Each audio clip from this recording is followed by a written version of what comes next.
Hello everyone. Hello Bryant. Welcome in. Boko, hello. Boko, welcome. Mangoes, hi. Mind Force, hello. Welcome in.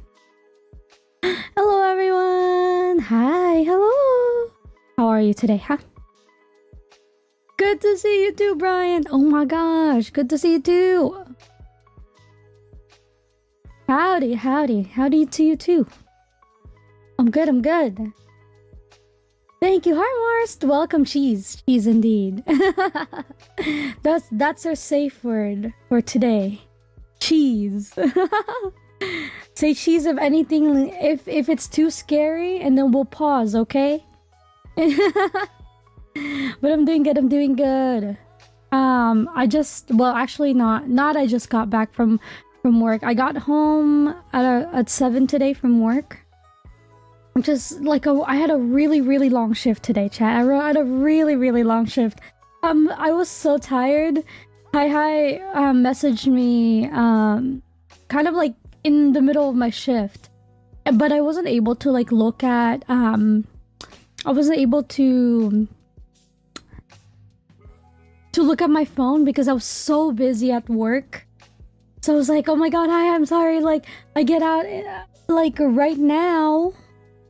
Give me like 2 hours because I gotta go eat and like take a nap or something like that. And then he's like, no, don't, it's fine, like you're it's not that important. I was like, okay. So I was like, okay, I guess I'm just gonna take a nap because he doesn't need my help anymore. I woke up 30 minutes ago. I woke up 30 minutes ago because I was so tired today. Because they don't usually have me in the kitchen for my shifts because what do you call it? Well, I'm usually a front staff, so like I do cupcakes, the easier ones, right? Cupcakes, drinks, and customers and all that stuff. But we were understaffed today, and one of the owners walked up to me and was like, do you want to help me with cakes today? And I was like, I don't know how. Like, I wasn't trained to do this. I mean, like, even if I agree I'm not qualified for this, yada yada yada, I tried to get myself out of that of it because I was like, no, I'm not paid enough for this. I shouldn't agree. But then they asked my coworker to stay, and I was like, bro, she was working until early morning today, like 6 a.m. And so I was like, okay, no, she can't. I was like, I'll do it. It's fine. I'll do it. So, but she still had to stay until 4 p.m. Even though her shift was like, so, and she didn't even get her lunch. I was like, oh, what is happening at the store today? They were so understaffed. So they made me do all of their cakes, including the custom cakes, and I was like,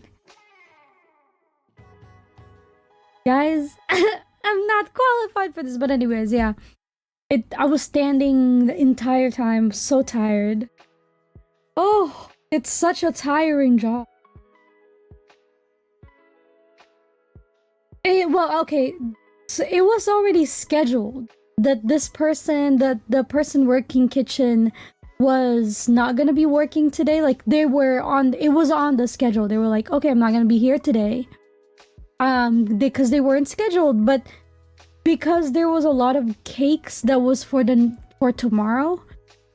I guess and apparently we didn't really, when I got there, we didn't have any for the front anyways, to sell.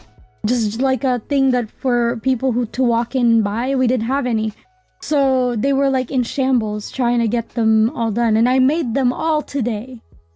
Mind you, this is like my first time like fully assembling a cake. Usually they tell me to decorate a cake. I'm like, fine, okay, I'll decorate a cake. But they never like tell me to like, oh, cut the cake, like assemble it, frost it, then decorated like from scratch, right? Like not the baking part, of course. Like somebody else made that. I'm not qualified to do that. But like, you know what I mean? But no, it's been a rough day. I'm so tired. I actually debated on canceling stream today because I was like, I couldn't get out of bed when I woke up 30 minutes ago. But I was like, okay, I gotta. But yeah, no. I hope that today's analog horror can wake me up. I am hoping that it'll get my heart racing. It'll get my blood pumping. It'll shock me out of being tired. I'm gonna lurk for the night. I don't know too much about this series because it spooked me and made me stop watching. And Mars, you haven't seen this one either? Okay, that's good. I haven't seen this one either. This is actually, out of all the ones we've watched, this is probably the one that I know the least about. I've heard this like name, the GREYLOCK tapes, thrown about, but I've not seen a single screenshot, not a single like clip or anything like that from anything. I have not seen anything from. So this for everyone, I guess, this is gonna be a new experience where you're gonna watch with me. My manager is asking me to close Friday because the current cook blows. Oh my god, I got you. Hello, Squiddy, welcome. Yeah, I know. Awful managers. I'm kidding. They did offer to pay me like a lot of money to do these though. They were like, can we have you as a backup kitchen staff? Today they asked me, can we have you as a backup kitchen?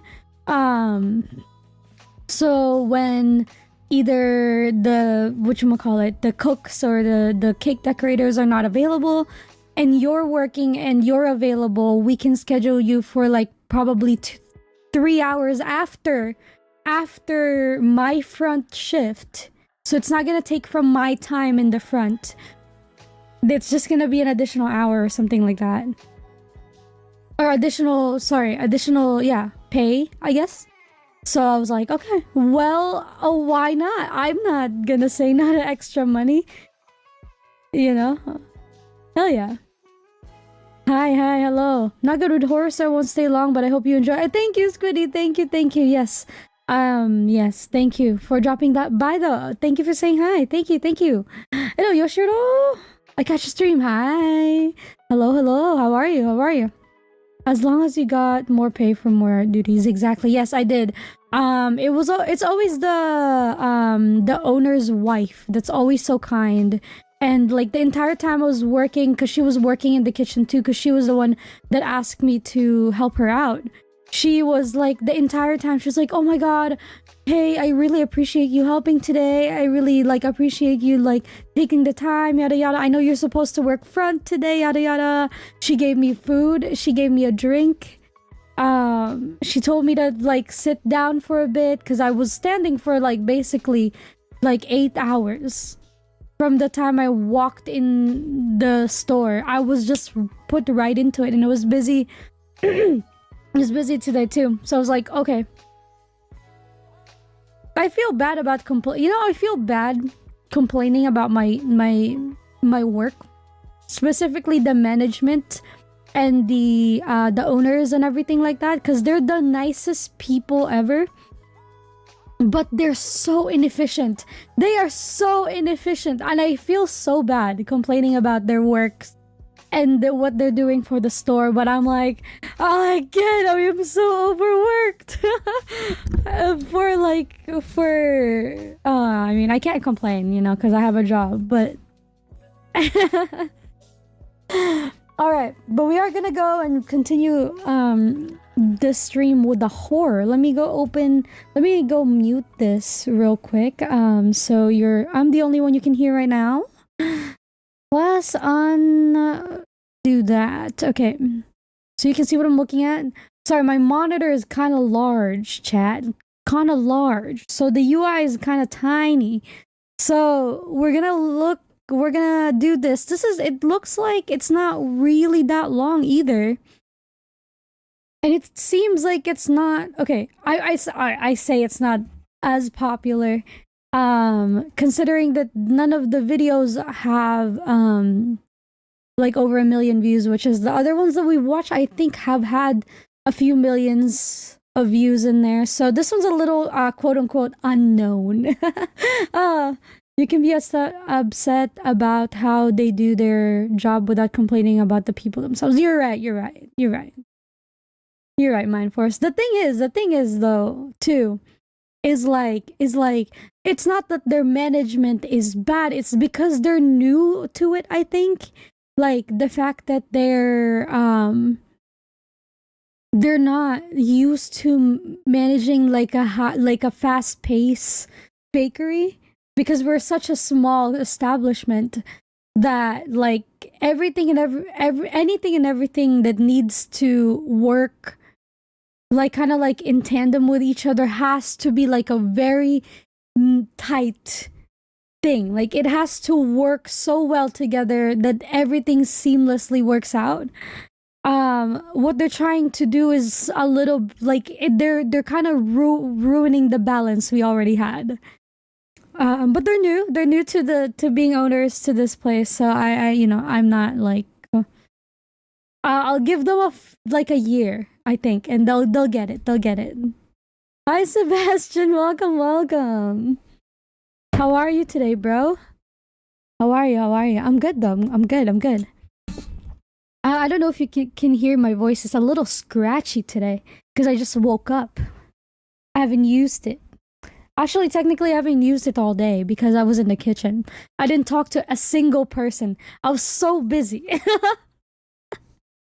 All right. Anyways, so yeah, it's not that long. There's a few videos that are long. There's a 17-minute right here, and then there's like a 20-minute right here, and then like a 33-minute right here. But otherwise, everything else is kind of not that bad. So, disturbing image warning, everyone. Though I want to warn you. I've seen like when I looked up GREYLOCK tapes on Google, a lot of them, like legitimately a lot of them are under a warning. They're like warning there's disturbing images behind these photos. Be warned. Like continue, what is it? Like something about your own whatever. It's a little, yeah, I think there's gonna be a spoopy one. Hello. Watched so many horror today. So much horror today. Oh my god, hey, what's another one, right? What's another one? It's nice for you to join us though. Kimji, right? Welcome, welcome. Alright, let's start it though. Let me put on my headphones because I didn't do that yet. I was about to watch the entire analog horror without headphones. Imagine. Imagine. Okay. Alright, we're gonna start off with watching tape 1.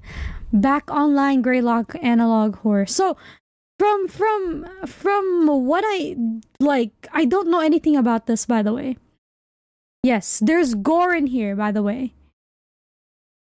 There is gore. So if you don't like that, you know what? I should put a message on the screen about that just in case. Let me see here. Like maybe what is it? Content warning. So there's gonna be gore and disturbing images. Let's just do that. Disturbing images. And then what do I do for the what is like viewers discretion's advice? Is that what it is? Hello, Boss Muffin. Welcome, welcome. We have not started yet.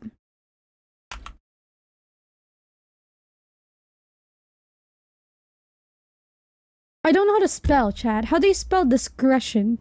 Is it with a G or C? G. C. Okay, thank you.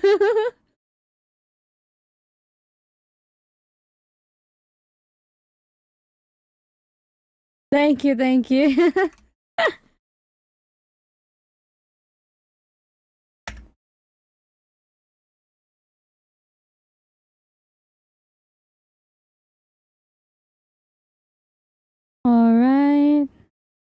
gonna put it right.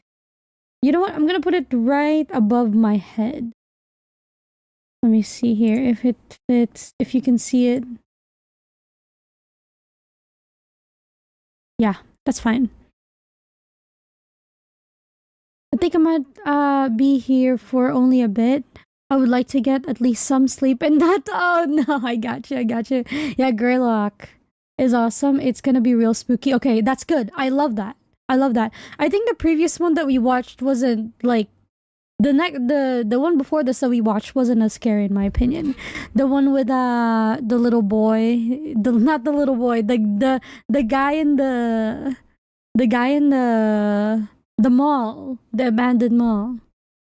That one wasn't as scary to me, but I think the significance of the figure itself is a lot more like of what it is rather than the figure and the analog horror itself. Like the story that it's trying to tell is a lot more important, I think. So, me who falls asleep to horror stories, oh my gosh. That warning is basically to say you can't blame me if you. Yes, exactly. Exactly. All right. You guys ready? You got your popcorns? You have your lights turned off? You gotta set the scene. You gotta set the mood. And yeah, we yapped enough. It did. Honestly, because of the part where he showed up in the dark, that was so unexpected to me. You're not ready? Well, that's unfortunate. That's unfortunate, Kimji. I can't tell you. We just start whenever we start. Got some morning tea? Let's go. All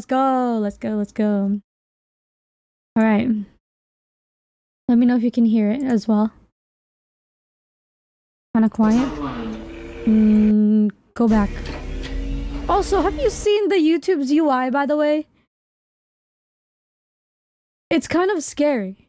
Or it's kind of like weird. Primary systems online. Something system online. Sequence complete. Emergency shutdown protocols disengaged. System was offline for time code 0106. Contact technician for assistance. I feel like it's whispering something else. WSA Enhanced Access Operations. Please enter your clearance credentials. Error. These credentials are not recognized. Oh. Clearance credential requirement overridden. Administrator privileges granted. Someone's trying to enter. Welcome back. Unknown user ID. What would you like to do? Accessing archival storage form. GBS. What? Data extraction initiated. Data extraction. 10%. Oh, right. It does. Me also. Data extraction. 4 complete.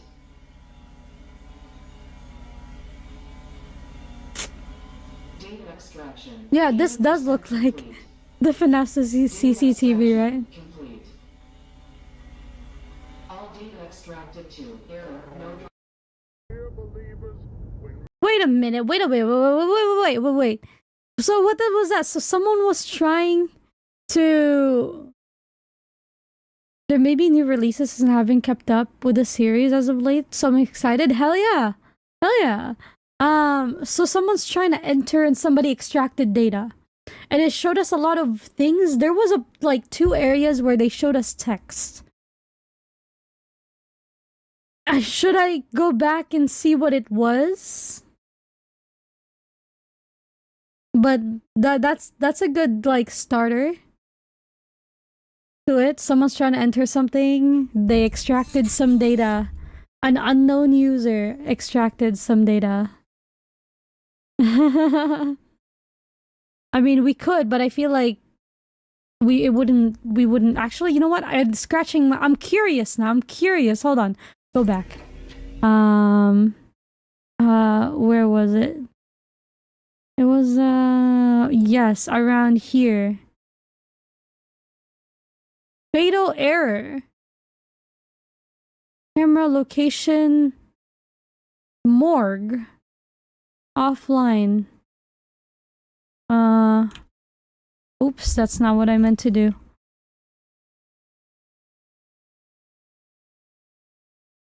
Contact on something technician immediately. On site technician immediately.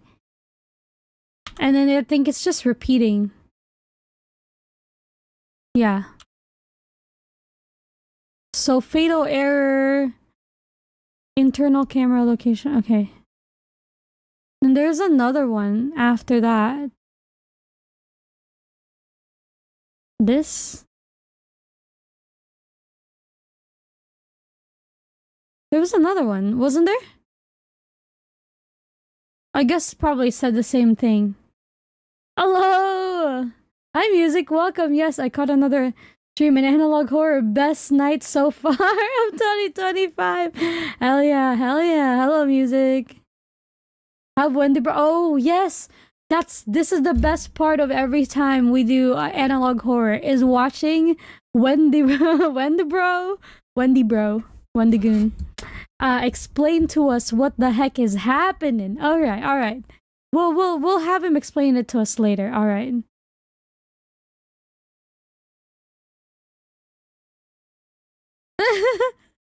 Sebastian.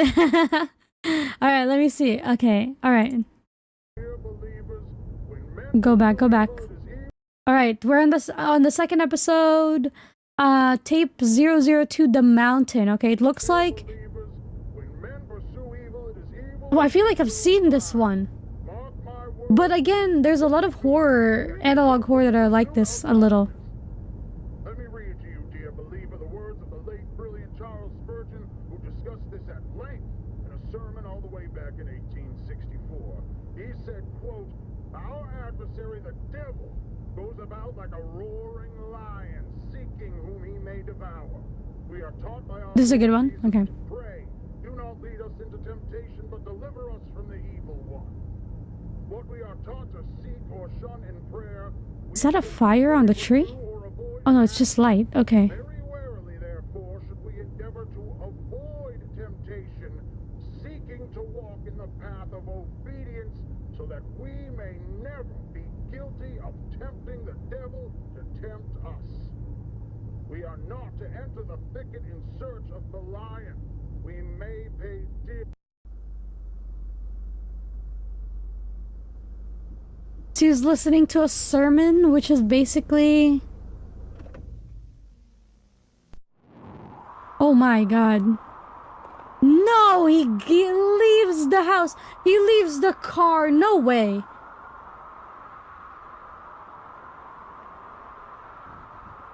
Where are you going? Oh, it's so loud. Oh my god.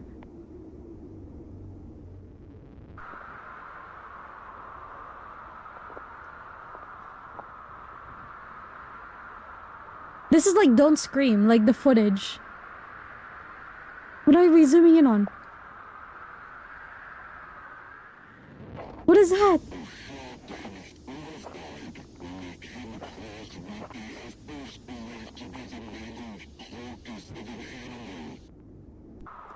Someone's bleeding. It could be our like cameraman over here. What are we looking at?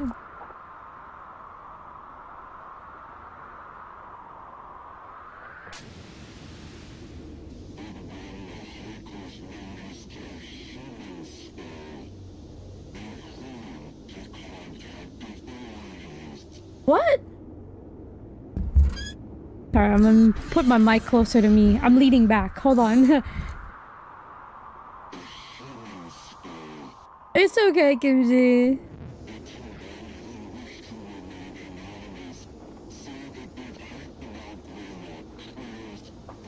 Wait, is the tree bleeding?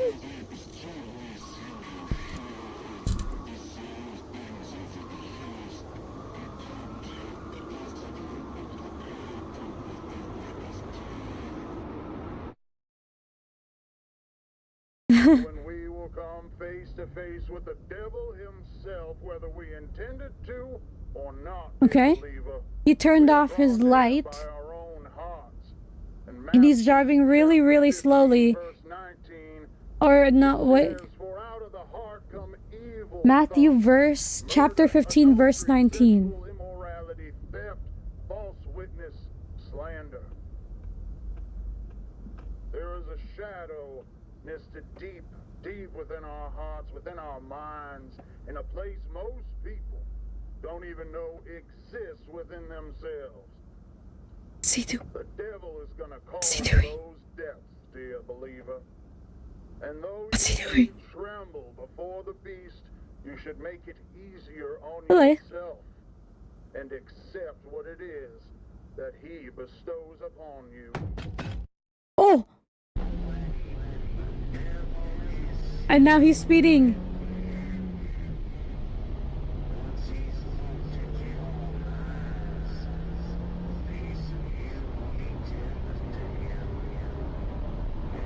Is he getting chased?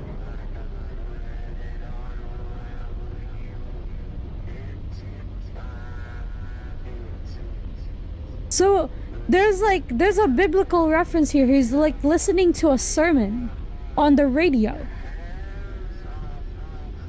And either he was like getting out. Wait. Either the guy who was filming left in the middle of his driving or something like that to find the freaking tree that's bleeding or whatever the frick just happened.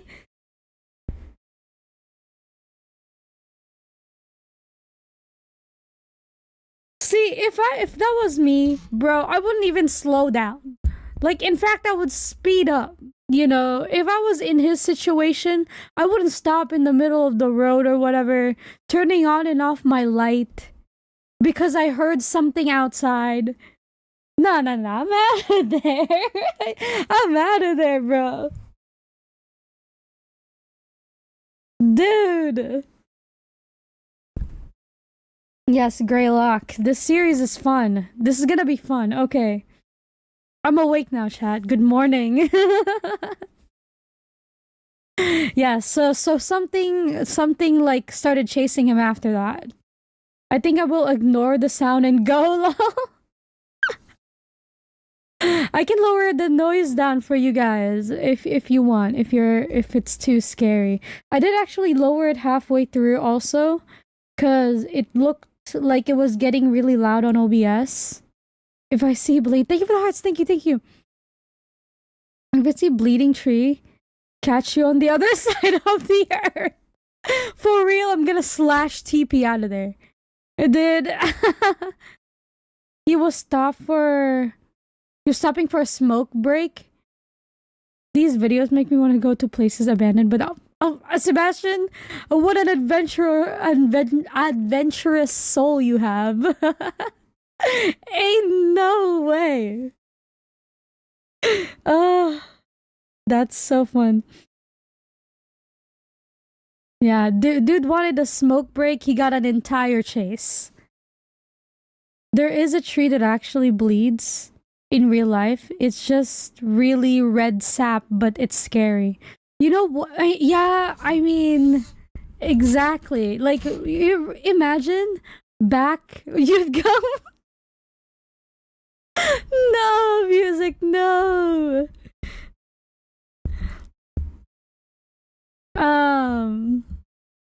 Yeah, imagine back in the day, like with no resources, no knowledge about it whatsoever. These things can get scary if you don't know what it is. It's like, what the frick? I'm staying away. Kind of want to explore horror places too. Oh my god, you guys are you bunch of braves in here. Oh my god, no.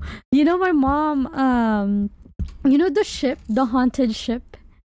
My mom was like, let's get a hotel there for like a night or something like that. For like a night or two. And have like a little tour of the ship. And I was like, no, that's you guys, you have fun, you know?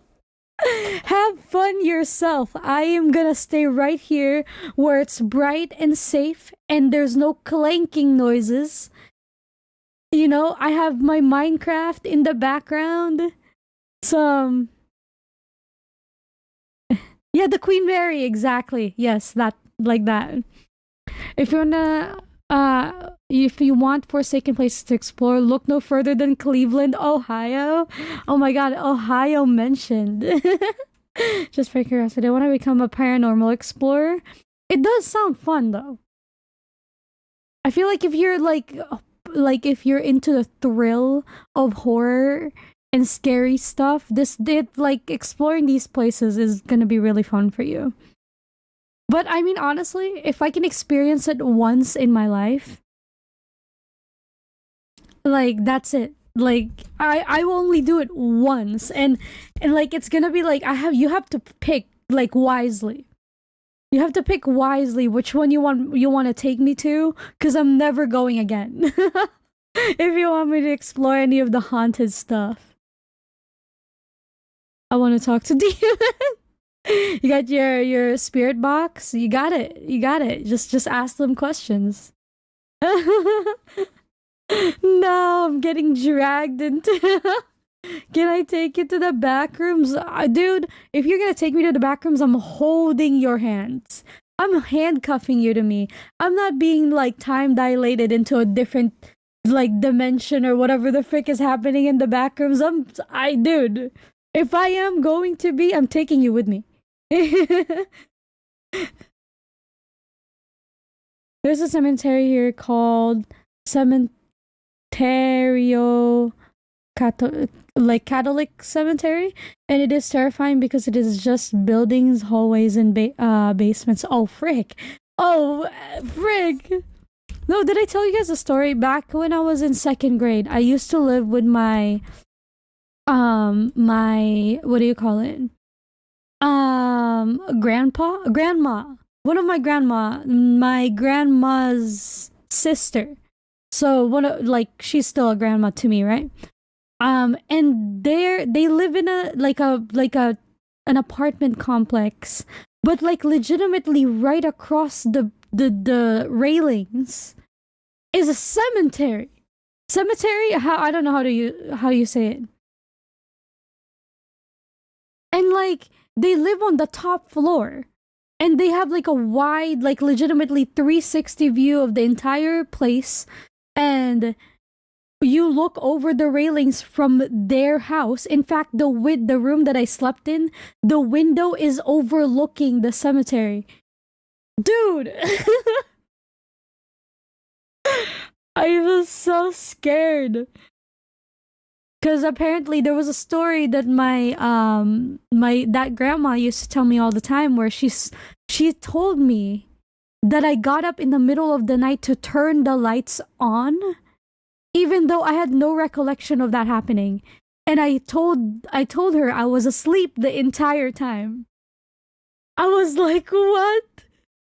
No, I didn't do that. Maybe she was trying to scare me into sleeping early or something like that, because I was like in second grade. But that's still, I was like, nope. Sleepwalking, no, I'm not known for that usually. I'm not known for that. Yeah, I know, I still have nightmares about that hotel. Or that, like, apartment complex, by the way. I still get nightmares from it. Because the hallways, I'm telling you, the hallways and the stairwells scares the frick out of me. Maybe that's where my deep-rooted fear of those things are. From there. Alright, let me catch up on reading, you guys. I wanted to go to Urbex at least once. There's an old abandoned building that used to be a mason's house in a hospital. Now it's condemned. Oh, that'd be interesting. That'd be really scary, actually. Yeah, that's what it takes to hold hands. Yes, of course.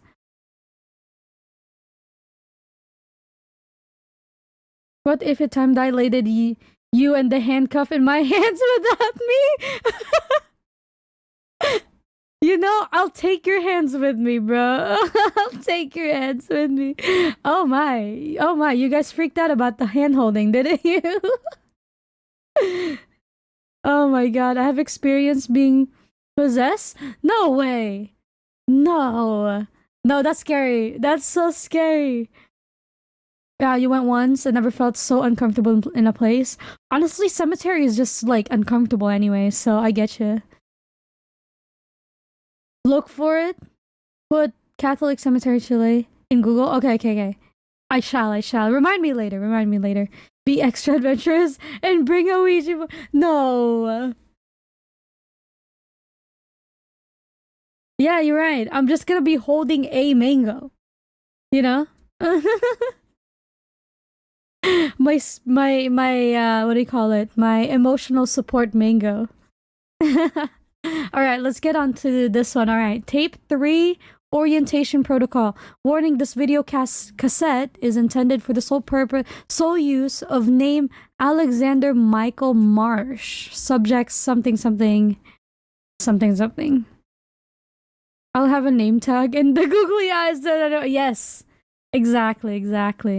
You'll have the uniform and everything. All right, let's go. All right, hold on. Warning: unauthorized viewing of this videotape is strictly prohibited. If you are in possession of this tape and are not intended viewer, you are required to stop this tape and bring it to a superior officer or your local FBI field office immediately. Anyone who is believed to have violated this directive will be subject to interrogation, imprisonment, a fine of up to $500,000, and potential military discharge if applicable. A bunch of texts I can't read for something confidential. This video cassette has been modified so that it will not operate as intended on consumer grade video cassette recorders and must be played on specified military sanctioned hardware. Okay. Yeah. I'm sorry. Yeah. Look away. It's okay. We'll like community pool all of this money, because technically I'm the only one in possession of the tape. You guys are just watching it with me through Discord, so technically they can't prove that you watched the tapes because you don't have the tape. 500, yeah, 500K. Greetings and welcome to the Yes. Traditional Protocol Greetings. Orientation video system provided by Unit 13 Mhm. as part of the United States Army and Project Stargate, created in partnership with Simiodyne USA. On behalf of all You're of us so here right, at Mingos. Unit You're so right. 13, congratulations on your selection as one of our testing candidates. You likely have a lot of questions, and this video is designed to answer them all. First, let's go over some background information to provide you with the crucial context you'll need for a full understanding of what it is we're doing at Unit 13. We are sure you've heard plenty of rumors surrounding what it is that we do, but we are willing to bet that most everything you've heard is wrong. Being a highly confidential part of Project Stargate, which you've already been briefed on, Unit 13 studies a revolutionary and promising area of parapsychology, thought forms. If you're unfamiliar with what thought forms are, that's okay. You're in the majority. So, what are thought forms? Through the ages, occultists and spiritualists, Tibetan monks to theosophists, So a cult. have exercised the creation of what is sometimes referred to as a tulpa, otherwise known as a thought form. A thought form is the manifestation of a person's will, emotion, or other deeply Okay, you know, it's not a cult. energized state into a semi-physical form, existing as not only an extension of the person, but as its own individual. The images looked like they were entity. cult-ish, Thought forms are though. also able to be witnessed and experienced by third parties, and are not limited solely to the person who developed them. Thought forms have been formed to serve as familiars. Why is the other guy like a Those who ghost? conjure them. According to key literature, thought forms can be intentionally formed by a single person or multiple people, though they can be unintentionally formed as This well. video demonstrates how I was able to find love. Manifested through the deep will and focus of a person in a considerably Yeah. heightened state of connectivity with their own consciousness. Traditional thought forms can vary widely in their level of influence in the real world. While they usually take physical formations eventually, their earliest stages are more apparitional in nature, with brief manifestations, though most often remaining as an unseen essence, much like a phantom or a ghost.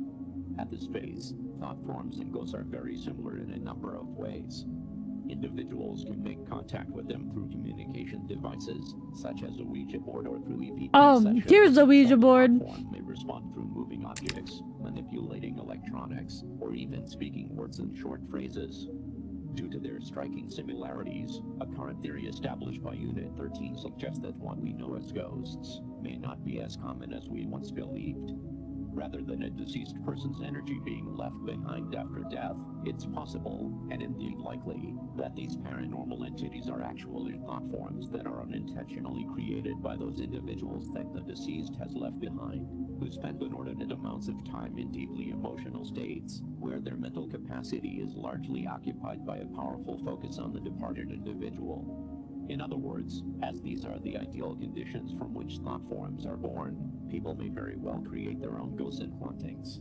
Oh. However, as more time and energy is invested into the development of the thought form, they begin to harness more influence on their environment, until eventually exhibiting a semi-permanent physical appearance, and, in due course, becoming as tangible as a living creature.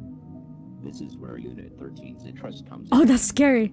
I don't know why their face being blocked out is creepy as frick. Can thought forms be created in a manner that would benefit American society and help keep American citizens safe?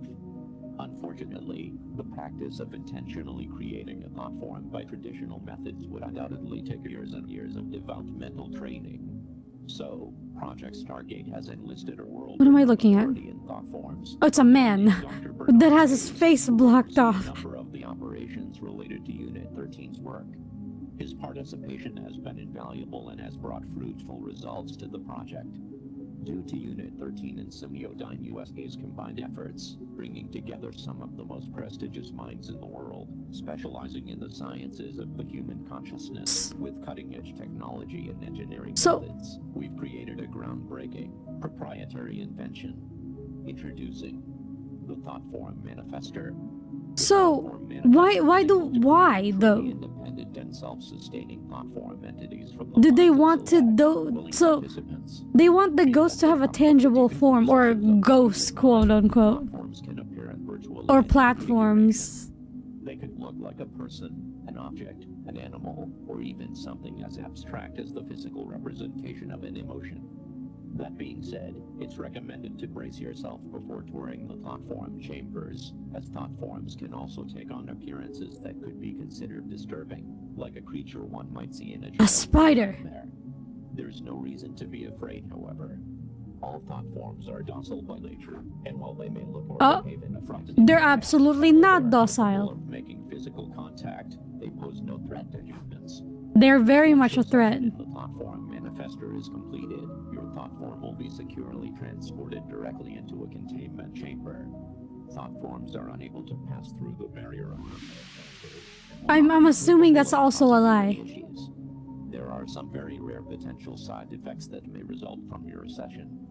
These side effects include increased tiredness, loss of balance, dizziness, insomnia, vomiting, episodes of temporary amnesia, and mild hallucinations. You know, I have all of those regular. I'm kidding. Will clear up within 72 hours of your session, and are simply signs of your brain recalibrating to the real world. It is recommended you refrain from driving or operating. Recalibrating to the real world? After your session, even if you experience no side effects.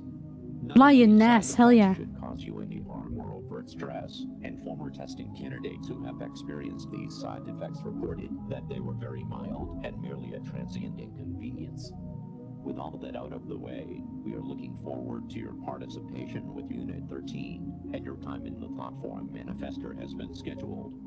However, there are several required mind exercises as a part of this video system that must be completed prior to your scheduled date in order to prime your consciousness and ensure the highest quality results. Please enter the video cassette labeled TF2, Waking Your Subconscious, now. This is the end of this tape.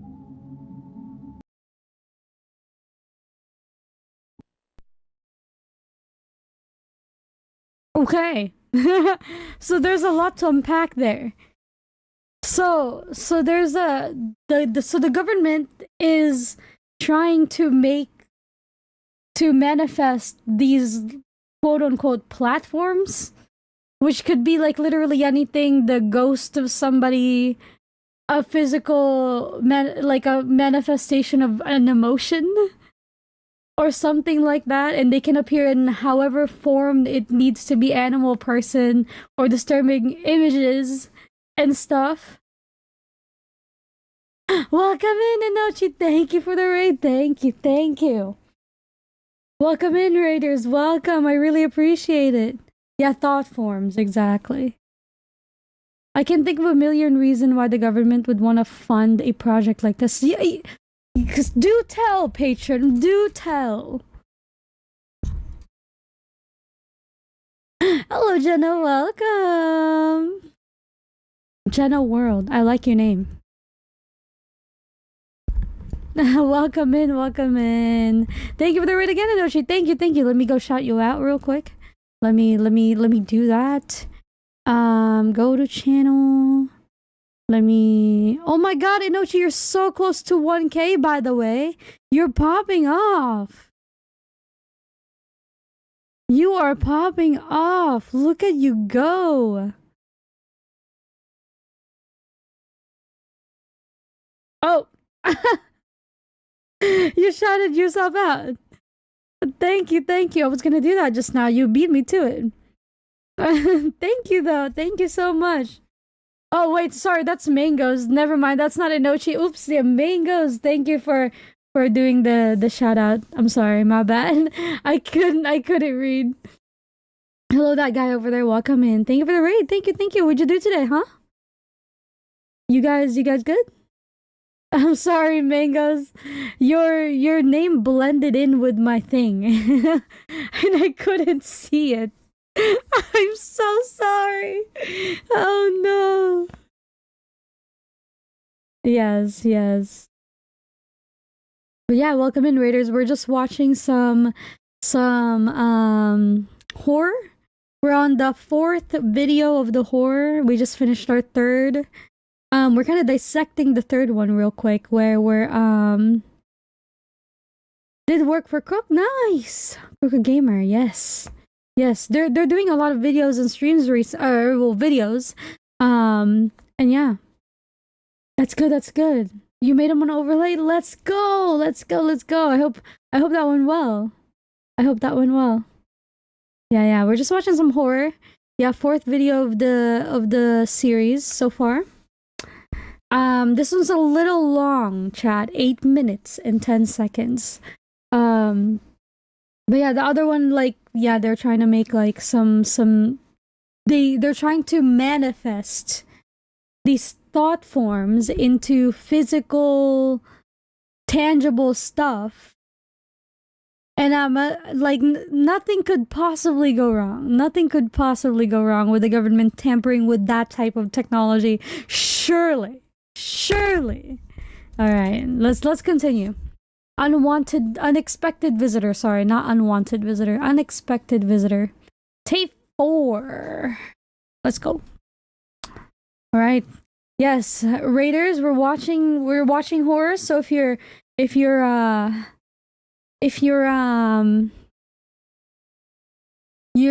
pretty sensitive to horror, please watch at your own risk, okay?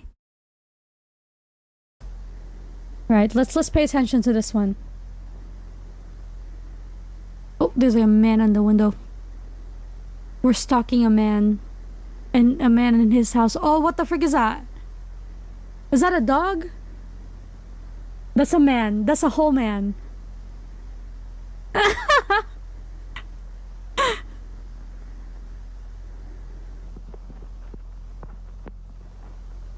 Oh, I'm scared, chat. I'm scared.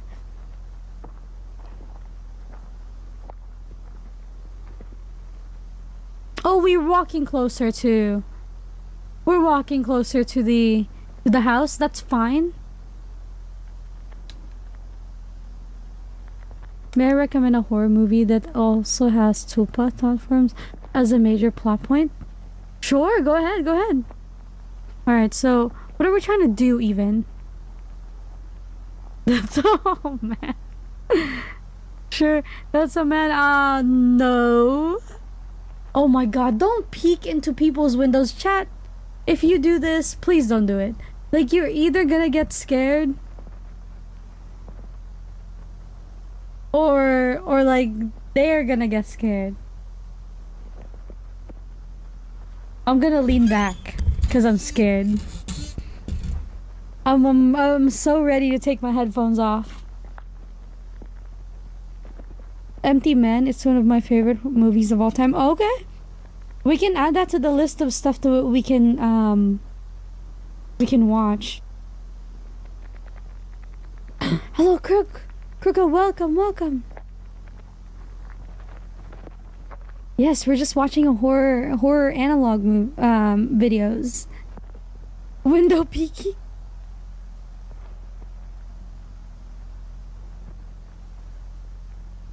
So what do we know what the goal of this man is? This guy peeking into... So he clearly also has a flashlight, right? Whether that's attached to his hand and in like his camera, because somehow it's pointing the same direction. Oh, well, now we're on the floor. Okay. How are you? I heard Inochi is making you overlays. Shadow? Somebody walking? Oh, he removed the window screen. Yeah, for what though? The window peeking for what? He removed the window screen. I actually can't see what's up here. Or are we not meant to see? Yes, exactly. Theft simulator. He's so quiet. His footsteps is like basically on... Not footsteps.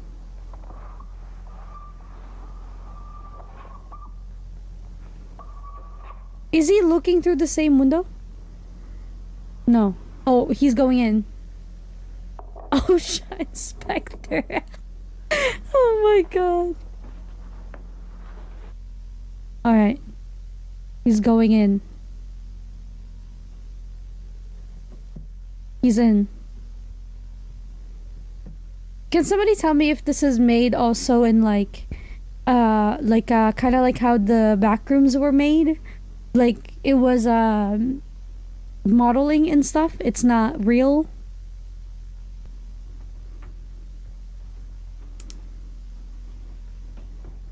Or if this is like a place that they shot this or something. Oh.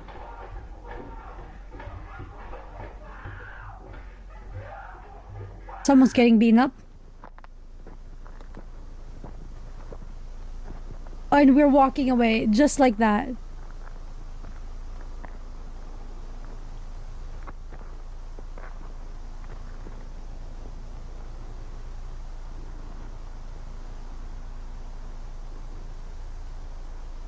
Oh, no worries, Inochi. You're good, you're good.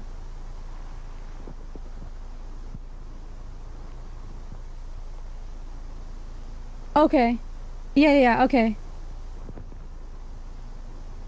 You're good though, Inochi. Thank you so much for... My producer, What is happening? writers, my director, my friends, and you, the ordinary people who made me what I am today. Max Headroom premieres after moonlighting. What is happening?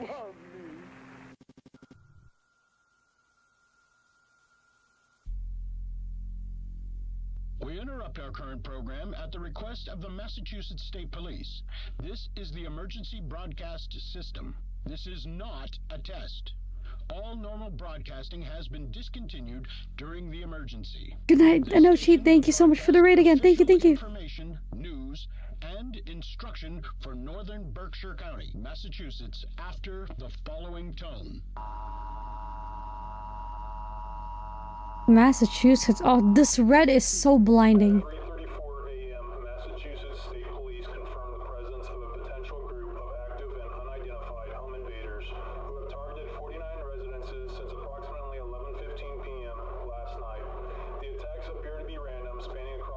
Oh, did it? Okay. Adams, Cheshire, Savoy, and Windsor. Residents are urged to take the following actions immediately. Wake all occupants of your home. Lock all doors and windows. Close all curtains and blinds. Gather in a secure area of your home where multiple exits are available to prevent yourself from being cornered. Additionally, residents are urged to arm themselves with a blunt object or firearm if available and licensed. Only resort to self-protection if a suspect has entered your home, poses an active threat to you or your family, and you are unable to escape safely. If you are currently away from home, we are urging you not to return home at this time. Shelter in place where you are. If you are currently not in a secure area or in a vehicle, immediately head to your closest 7-mark. Each 7-mark location is currently being used as a safe area and has police stationed for your protection. Remain in your secure area until the threat has been resolved. Police are currently unable to determine a physical description of any of the assailants involved in these attacks. It is strongly advised you do not open your home to anyone you do not intimately recognize. Do not attempt to search for or engage with any suspects. The suspects are considered armed and extremely dangerous. Do not leave your secure area unless necessary. This is for your safety. Law enforcement will be armed and patrolling your area. Interfering with this investigation could result in lethal force being inadvertently. Is it just Massachusetts? Then? Hello, Small. Welcome. Small Toad. Welcome, welcome. Professional officer, he just takes his job to the next level, yeah.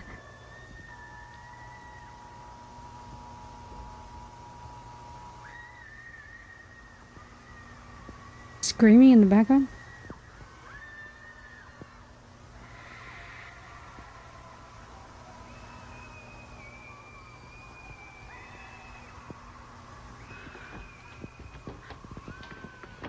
Oh! Oh, that scared me! What? Oh, that was fun! I freaking knew it! I freaking knew it! I was like, they were like, hey, you know how they said on the warning? You know how they said in the warning that keep all of your windows and all your safe place locked and closed? The man on the video, no. What about no? I was scared by you, Scram. I'm so sorry. That was fun. There was a lot of like photos also on the other side of that. Let's take a look at it.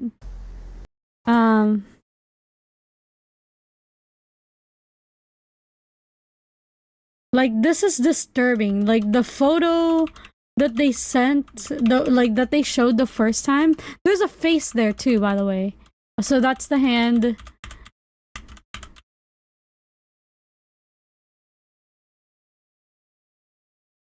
Whatever this is.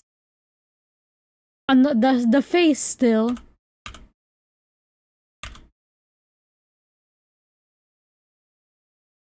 It was just static? Oh, there you go. Like a clearer version of it. That's insane. That's actually kind of cool. I used to draw things like that on my notebook for school.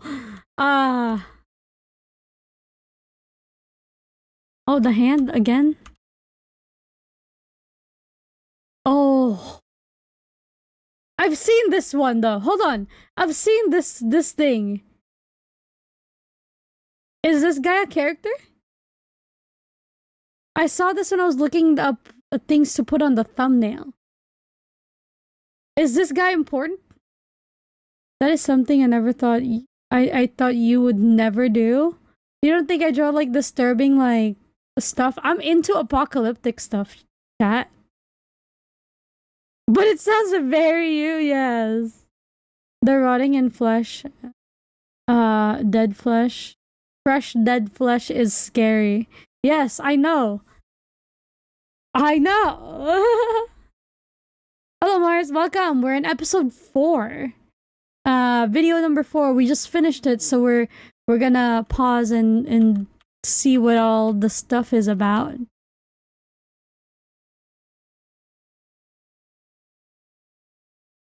What are we looking at? So there's a mouth here.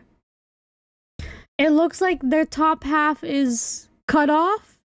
And then there's maybe this guy is very deformed. Are these the thought forms? Did the government go through with their plan and they all escaped? The flesh is so fresh that the person looks so dead. Yeah. Yeah. An eviscerated face. Yep. And then another face. No signal. More face. He's smiling this time. Look. Oh wait, no, he's been smiling. Okay. I thought it changed, but they just flashed this image twice.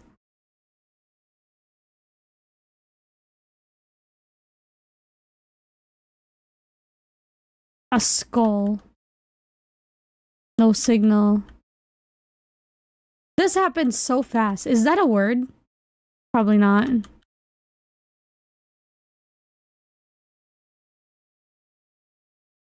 Okay. It's not smiling. It looked like it was. What a nice guy. Sure, sure. This is a jolly bee. Thank you for the hearts, by the way. Thank you, thank you.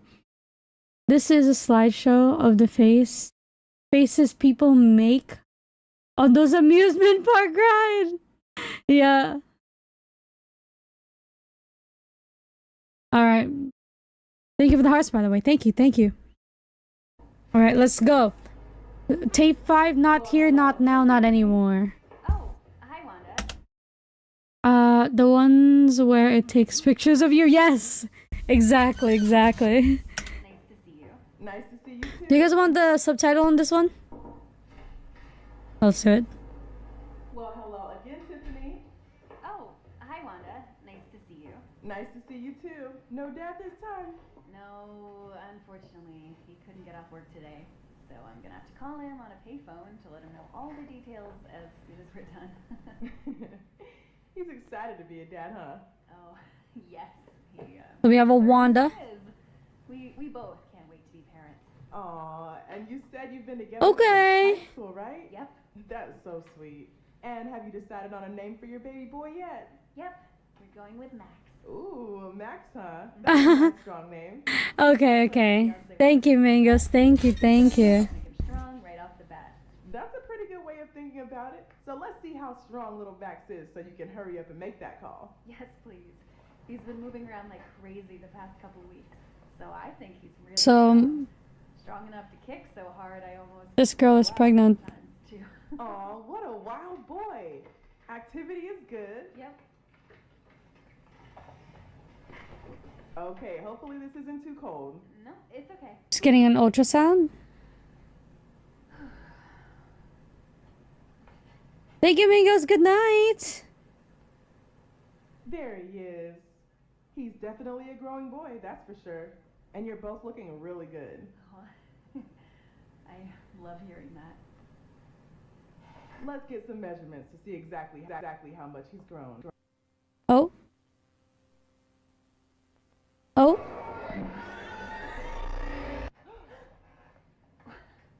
What was that? I don't know. I've never seen that before. Maybe something to do with the power. The baby is gone. What the frick? This is a bit strange. What? What's strange? Nothing to worry about or anything. Just having some trouble finding the baby all of a sudden. Maybe the machine messed up? Possibly. But I can still see everything else. It's just not picking up the baby for some reason. Has this ever happened before?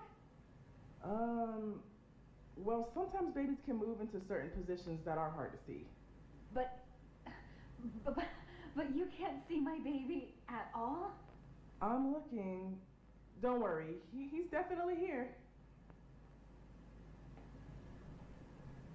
Somebody just stole a child from a mother's womb. You know what? Why don't we just see if we can borrow another machine, okay? There has to be something wrong with this one. I'll be right back. Okay. Oh, yeah. They both really wanted to be parents. What are you talking about? No.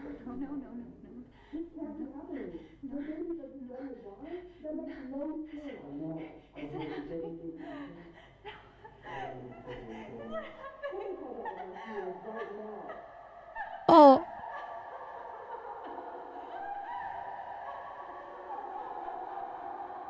Tiffany. Her smile is creepy.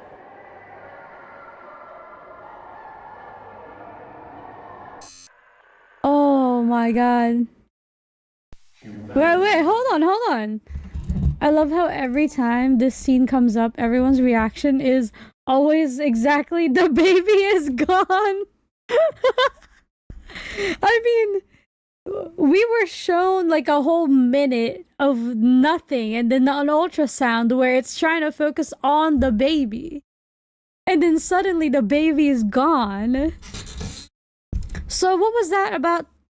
Was that her in the news? The teacher, Tiffany Mary or something, her name is? Yeah. Like, and it got really dark. Like, is that like, are they trying to say that she's like maybe a thought form or something like that, and she's can't be pregnant? Or like, whatever the heck? Can you sleep well after these videos? I usually, yeah.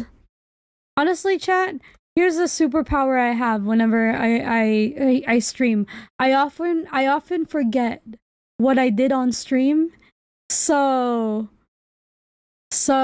like any of the horror things that we do, it completely like leaves my brain as soon as I hit end stream. It's really nice. And then I won't remember it until like 2 days later. Plot twist, Bob stole the baby? Who the heck is Bob? She didn't pay for a baby license, bro. Actually, the baby is a thought form. Oh, the baby is a thought form. They both really wanted to be parents. Their feelings were so strong that they brought... Oh, okay, so I was onto something. So I was gonna say either the mother is a thought form and she actually couldn't get pregnant, or the baby was. Yeah, it was either one of those. Okay, see chat? I'm like understanding the plot. Okay. Yeah. We don't talk about Bob. Who is Bob? Alright, we're in tape number 6, Sleeping Dogs. Alright. Oh, you're... Okay. Oh, okay, I see. I didn't know he had a name. I couldn't understand the plot. Thanks for explaining.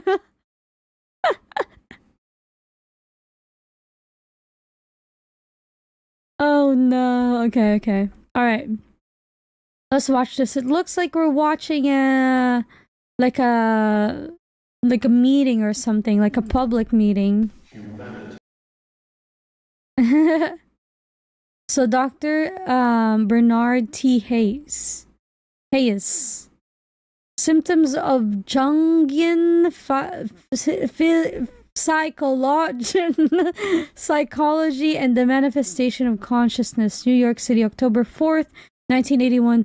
Humanity has fought timelessly and passed through a great many trials. Oh, that's what he's saying.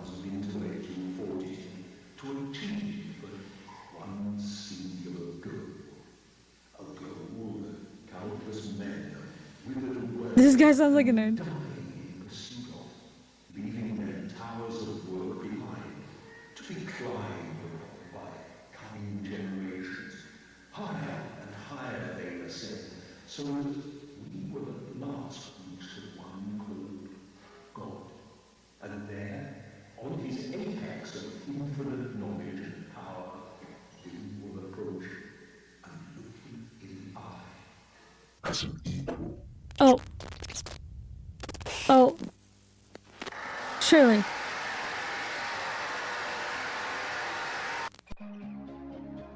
Simio User. Frank Porter. Please enter your credentials. Credential requirement bypassed by system administrator. Greetings, unknown user ID. Welcome to Simiodyne USA's virtual message assistant. Oh? User.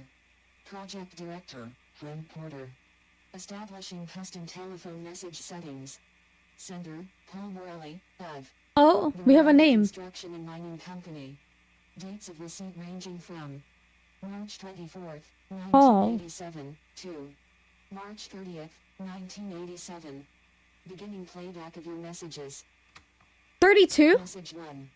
March 24th, 11:14 a.m. 30.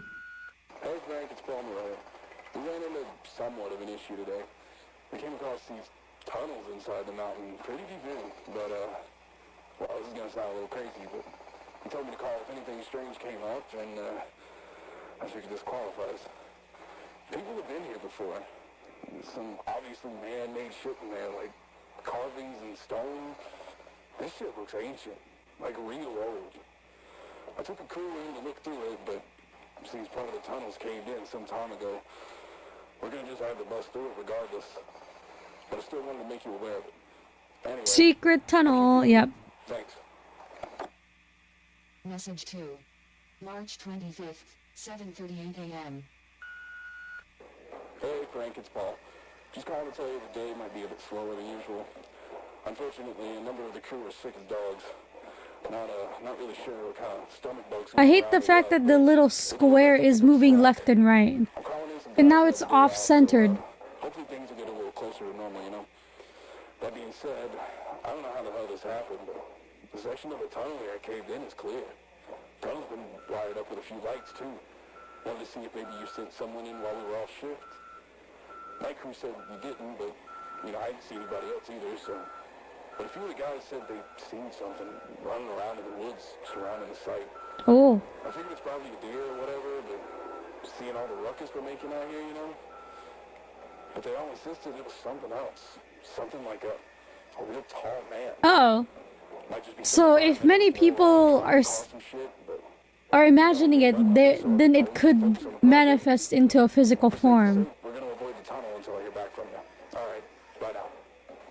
Right? That's the whole purpose of the thought forms, is that if they're thought enough by enough people, they can manifest into a physical thing. The guy you sent out to take photos just left, but well, he seemed totally fine when he got here, but we practically had to carry him back to his car when he was done. I don't know if he caught whatever's going around, but figured you should know. What's up?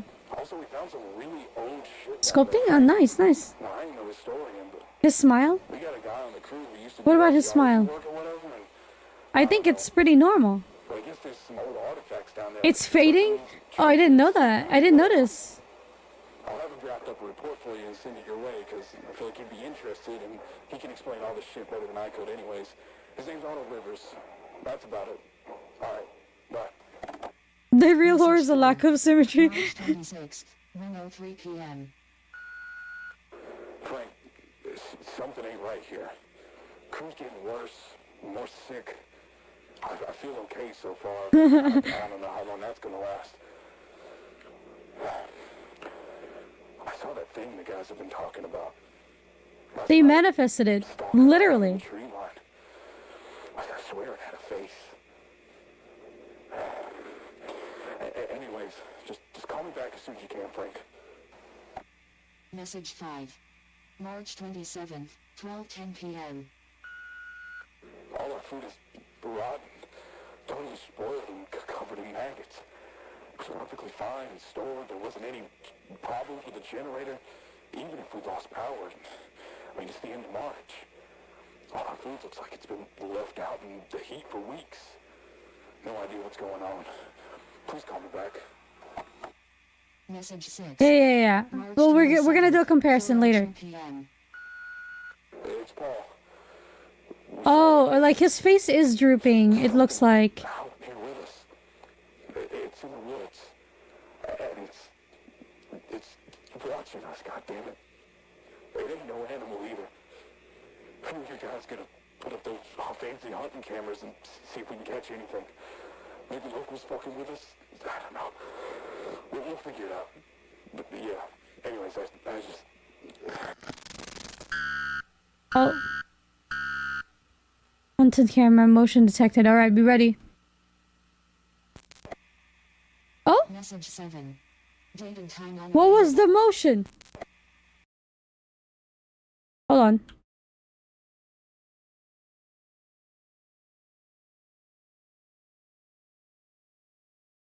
Maybe we're not gonna see it.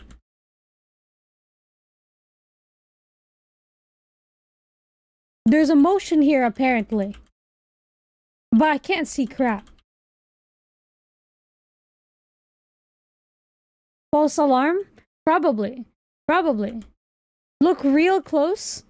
I'm looking real close, man. We have to enhance the image. Somebody do. Go do that. Did we miss it? Because this is like the transition back to the thing. What am I looking at? So we're looking, if what he's been saying about a man out here lurking that surely has a face. I'm thinking, like, I don't know why when he said that, my brain is like, oh, Slenderman?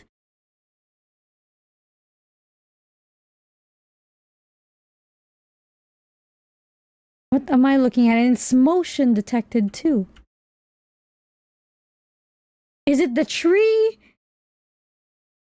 I'm sure when we watch Wendigoon there he's gonna explain it. I think enhance the image. Something's there, but it's not obvious.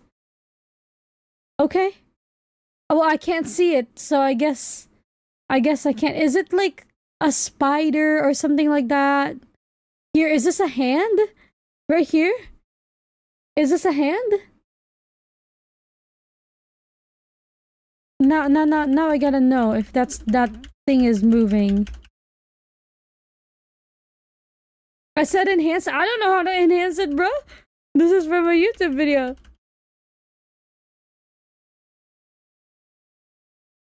Oh. No, I can't see crap. Oh well. Oh, I'm sure they'll tell us for the explanation video. Message 7. Date and time unavailable. I think you're overthinking. No. Motion detected again.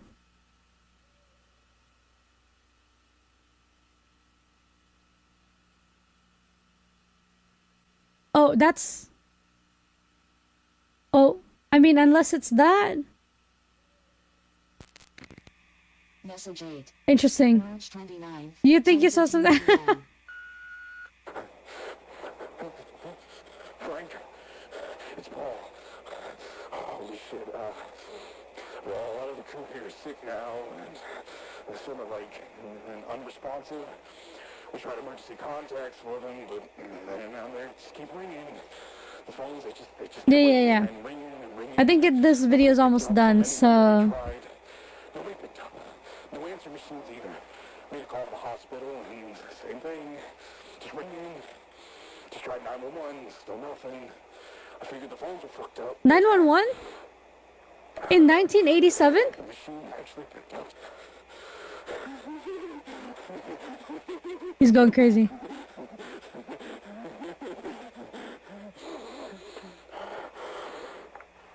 I think I caught whatever's going around. My skin, it feels tight. A lot of pressure behind my eyes. My teeth feel like they're humming, vibrating. You know what? Just all started when we came across that tunnel. I feel like I need to figure out what's down there. I think whatever's down there could help my crew. He's losing it a little. He's losing it a little bit. He's just doing his job. He didn't deserve what was brought upon him.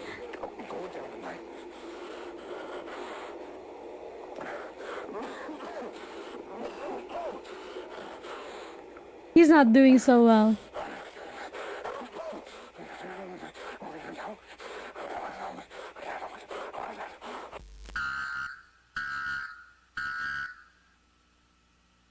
TV was invented in 1926. Yeah, I know. I'm talking about 911 though. Like, I don't think 911 was what you called emergency with. Oh! Wait a minute!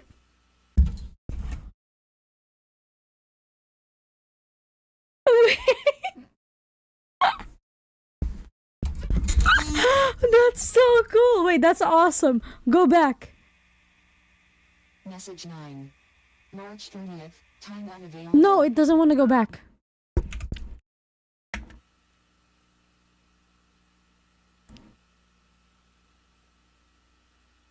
It was the camera. It was the what the frick? That's so awesome. March 30th. Time unavailable.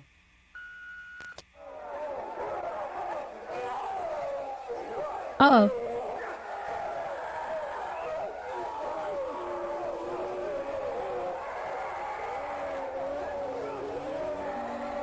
Oh. Oh.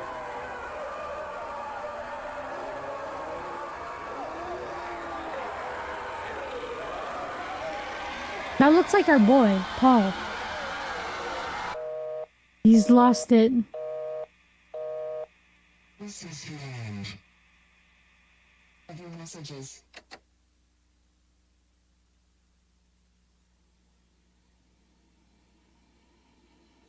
Oh, should drop my phone. Oh, did it? Okay. I didn't know that then. My bad. Oh. Authorities continue to investigate. Hold on, we gotta look at the. So his smile here is normal. He's nice. He looks young. Okay. Oh yeah, it does droop, didn't it? It did droop. Okay, hold on. In comparison to this. Oh, look at that. Would you look at that? That's crazy. That's crazy. All right. Okay. Look, the next video is the man on our thumbnail. He never knew he was melting alive. No, I guess not. Turning his smile upside down. That's vile. That's vile. But yeah. So what was that? There was a guy here that was working for a mining company and they found something and chaos ensues, I guess. All right. Tape number 7. Authorities continue to investigate the recent crime wave that swept across northern Berkshire County, left many of its residents in a state of anxiety and panic. It was 2 weeks ago when the emergency Sure, go ahead, system Sebastian. was engaged to warn residents to secure their homes due to the activity of a group of individuals who had been targeting and breaking into people's homes. Authorities have since confirmed that the attacks were, in fact, part of an organized criminal effort and have been attributed to a local anti-American militia group operating out of western Massachusetts called... Police have made numerous arrests in connection to militia, and officials continue to release statements to assure the public that they are safe once again. We've seen a lot of credible information over the past couple of weeks, and the investigation's still ongoing. We'll get closer by the day. Thankfully, due to the continued efforts of law enforcement, life has been able to return back to normal. Oh, you mentioned if these shots were CGI. The real life shots are real life, but the faces and the people talking are AI, I think. Okay. I can't sleep face down. No, yeah. Yeah, clearly it's not normal.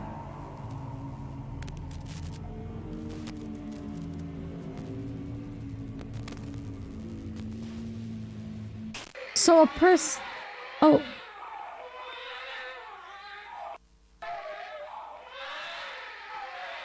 Back to normal for residents of Berkshire County. Berkshire. Liar. Oh, it continues. Tape 8 and 7 are connected. Alien baby. It's just a twin, chat. What do you mean? There was nothing wrong with that. It's just a conjoined twin. Okay, so small. So what you're saying is that thought forms, like, so how I understood thought forms is something you can't, if you're a human being, can thought forms and that manifestation thing happen to you as a physical being? is it only affecting the thought form itself? You know what I mean? Because I didn't get that from what's happening. That it could affect a human and stuff. If you mean by a thought form affecting a human, it's like a 1v1 thing. It affects physical forms. Okay. I did not know that. Okay. This brought back memories? Ah, damn. Damn. Alright. Well, I guess we'll get more explanation on that later. Oh, this is a long one. 17 minutes. Okay. We're experiencing on the bottom of the screen. Okay. Let's go. Experiencing technical difficulties. Please stand by. I've been getting chewed out by our asshole CIA liaison for the past 2 hours. What the fuck? I cannot understand what he's saying. No issues with the broadcast on our end, so our engineers believe that the signal was hijacked before even reaching the transmitter. But once we started receiving phone calls from viewers, we switched to a backup transmitter. But by then, the hijacker had already said everything they wanted to say, hadn't they? Yes, sir. What a complete fuck up. They made us look like a fucking joke. And showing our most popular show. Speaking of which, Don, where the fuck is he? I cannot get hold of him, and he needs to get in here and read a statement to help clean up this fucking mess. Well, we've been trying to reach him. We've called him multiple times. We've tried his pager. We've asked around to see if anyone's heard from him, but nothing. Right now we've got Gerald standing in for him tonight. If not just a show. You've been to his house?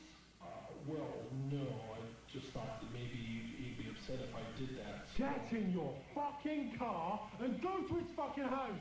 I don't care if you kick down his front door and drag him here by his ear. This one has subtitle. Into the studio. This is auto-generated. Yes, Mr. Rosenbaum. Of course, I'll do that right now. There's some real powerful people depending on us right now. They need us to manage the response to these events, to let the public know what's going on, and the last thing we need is it going wider than it already fucking has. So do what you need to do, or I'm going to replace you with some producers who actually know how to produce a fucking show. Sorry, the file you are trying to access has been destroyed and can no longer be executed or retrieved. Please choose another file. Sorry. It said I'll take my file and trying to destroy my triangle. Sorry. Warning, anomalous file detected. This file Anomalous? shall not exist. Are you sure you wish to proceed? What? Opening File. Arnold Rivers personal log. Final. My name is Arnold Eugene Rivers. The date is April 8th, 1987, about 9:15 at night. I was involved in the Morelli construction project at Mount Greylock. I was hired due to my background in anthropology and archaeology. I worked to excavate historical sites. Welcome in. Paul Morelli took me on after securing a government contract for the Greylock project. Hello, Sai, welcome. I'm recording this because I believe my life is in danger, and I likely don't have a lot of time left. So I need to leave some kind of record of my findings. Listen, Sai, I don't know what's going on either. I came across tunnels in the mountain that held a multitude of ancient markings and artifacts.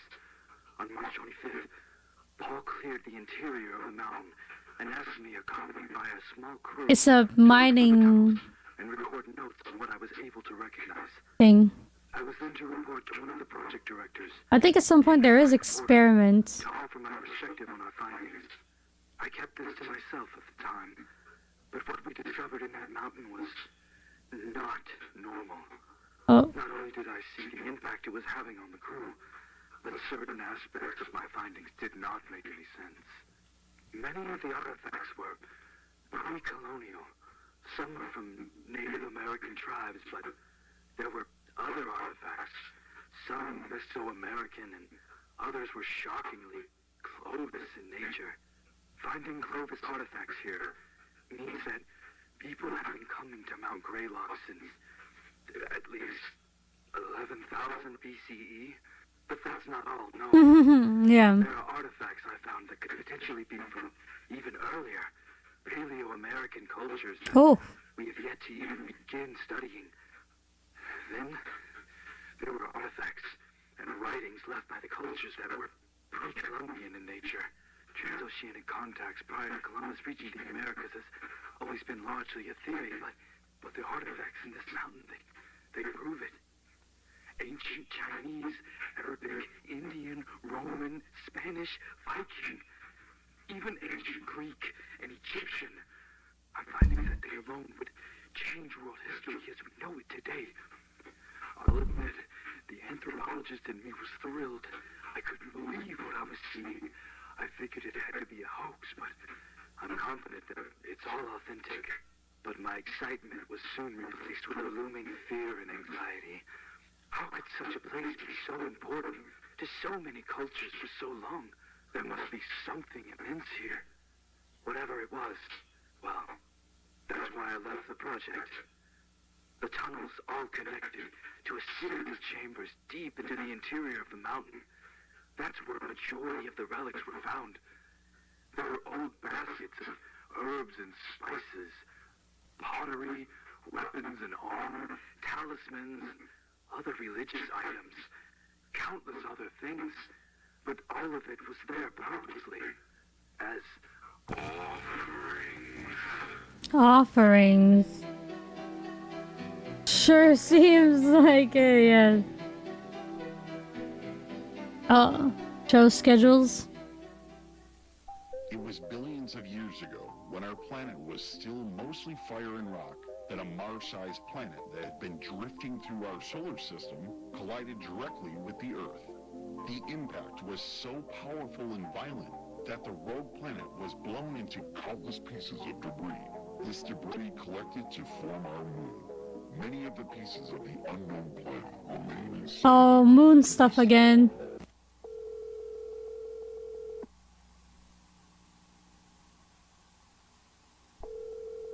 Ring, ring. Department dispatcher Carrie speaking.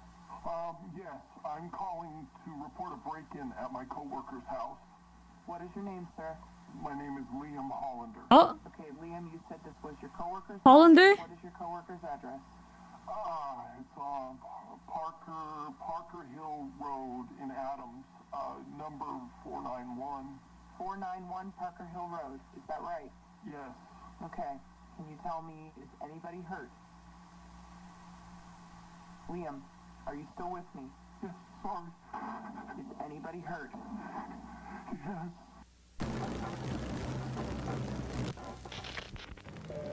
Oh. Then I witnessed many altars constructed out of the mountain stone, along with evidence of mass animal and human sacrifice. And the Human carvings on the sacrifice. walls of these sacrificial chambers, I couldn't recognize a single familiar symbol, and it made me sick to even look at them. Let me be clear, I am not, nor have I ever been, a religious man, but there's something in that mountain, something people of countless cultures over the history of our planet have been worshipping, but I don't know why. But I could feel it. Whatever's down there, I could feel it. It was like being trapped in a fever dream. I swear I could hear a voice, and even felt compelled to go further, to speak to whatever's down there. I don't know. I haven't been right since. I keep hearing this droning in my head, ceaseless, all day and night. I can't sleep, just droning, always droning. But The video is making me dizzy. I informed Mr. Porter in my report that the archaeological findings in the mountain are of monumental historical importance, and that there is certainly more to be discovered.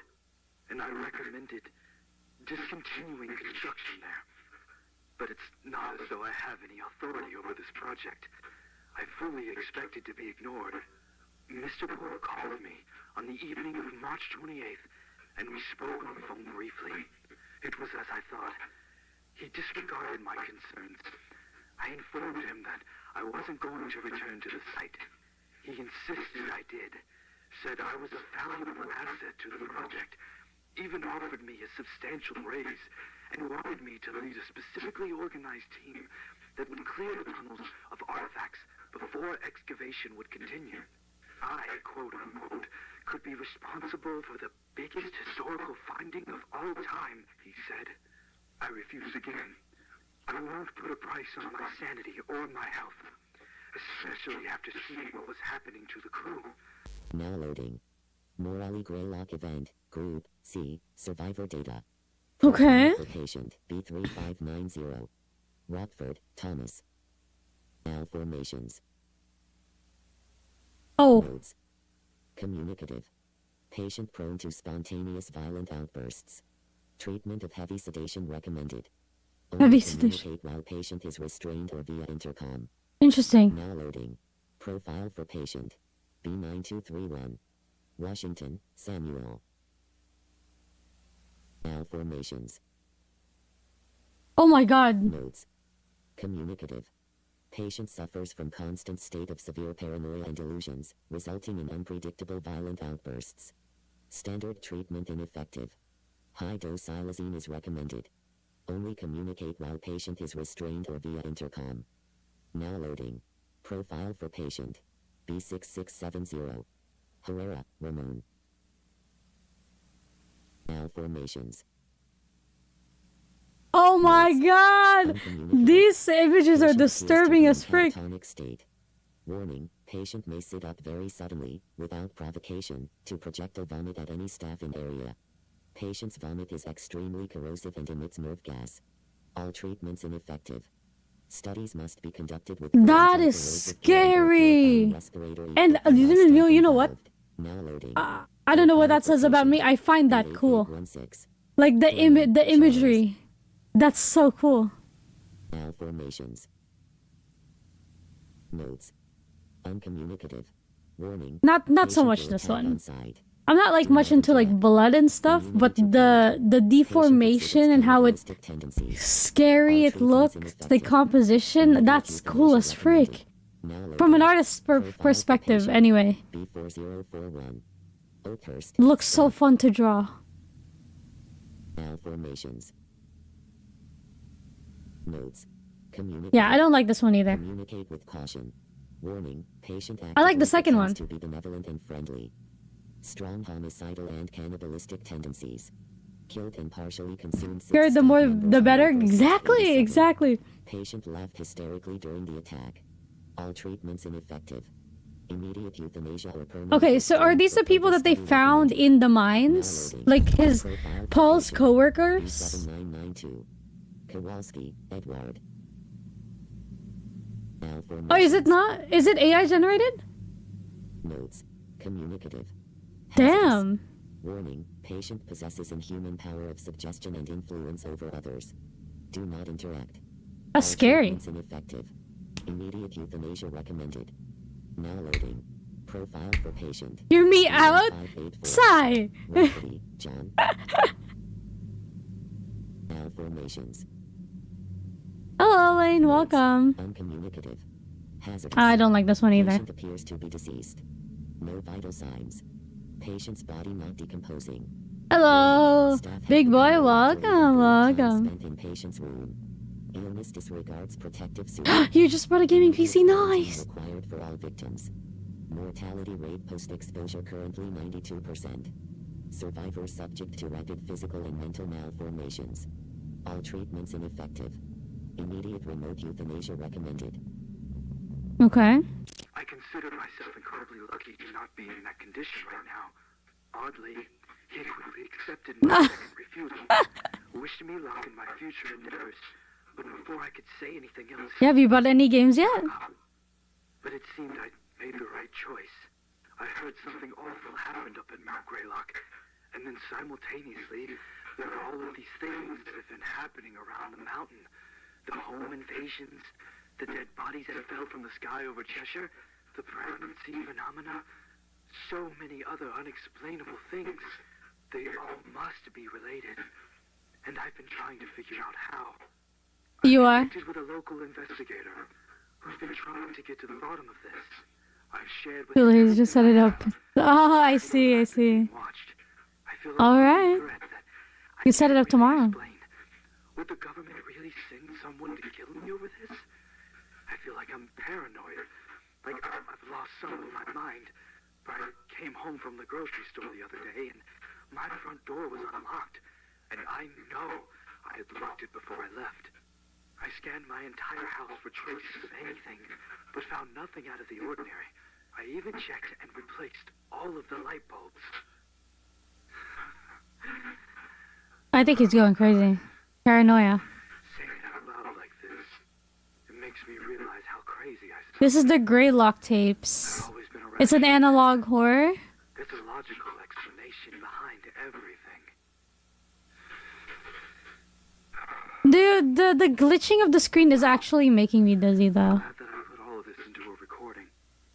Perhaps that was what I needed to snap me out of this. Honestly, I feel much better just talking about it. Oh. This can't be. Oh my god. That's my basement door. No. Camcorder. Oh, where's the damn camcorder? There it is. Thank god.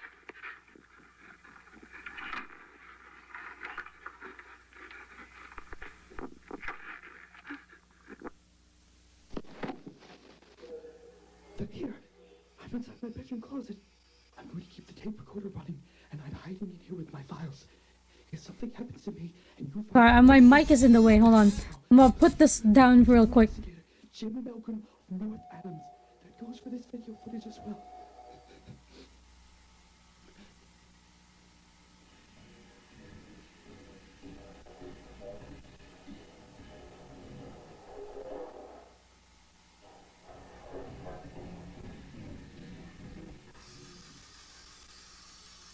Painful.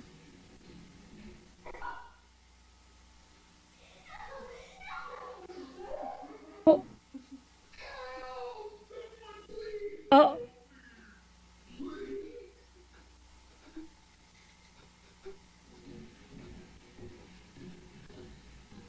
Yeah.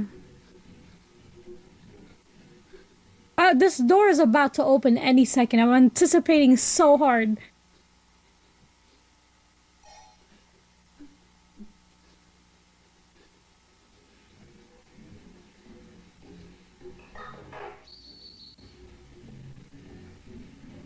Thanks for the stream, of course. Good night, Sebastian. Good night, good night. Have a good sleep. Oh. Oh. It's happening. Come on out, it's the police. It's not the police.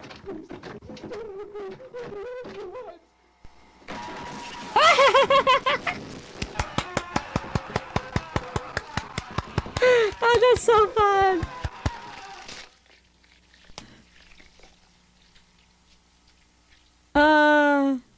Wait, let's go back and watch that again. Hold on a minute. Come on out, it's the police. Hold on, let's pause on him. Look at him. That's creepy as frig. Look at it, this dude. That's so huge. FBI, open up. Yes, it is. That's why I'm telling you, like, I think this is the face. Yeah. Like, it's a recurring character. Maybe this is the one that's hunting people down and whatnot. Yeah. We'll get an explanation for it later. But yeah, this is definitely a character. For sure. And then he's get mauled. The guy. Now Loki's face is broken. I love the clapping you. Casually getting torn apart. Oh no, you guys are catching on.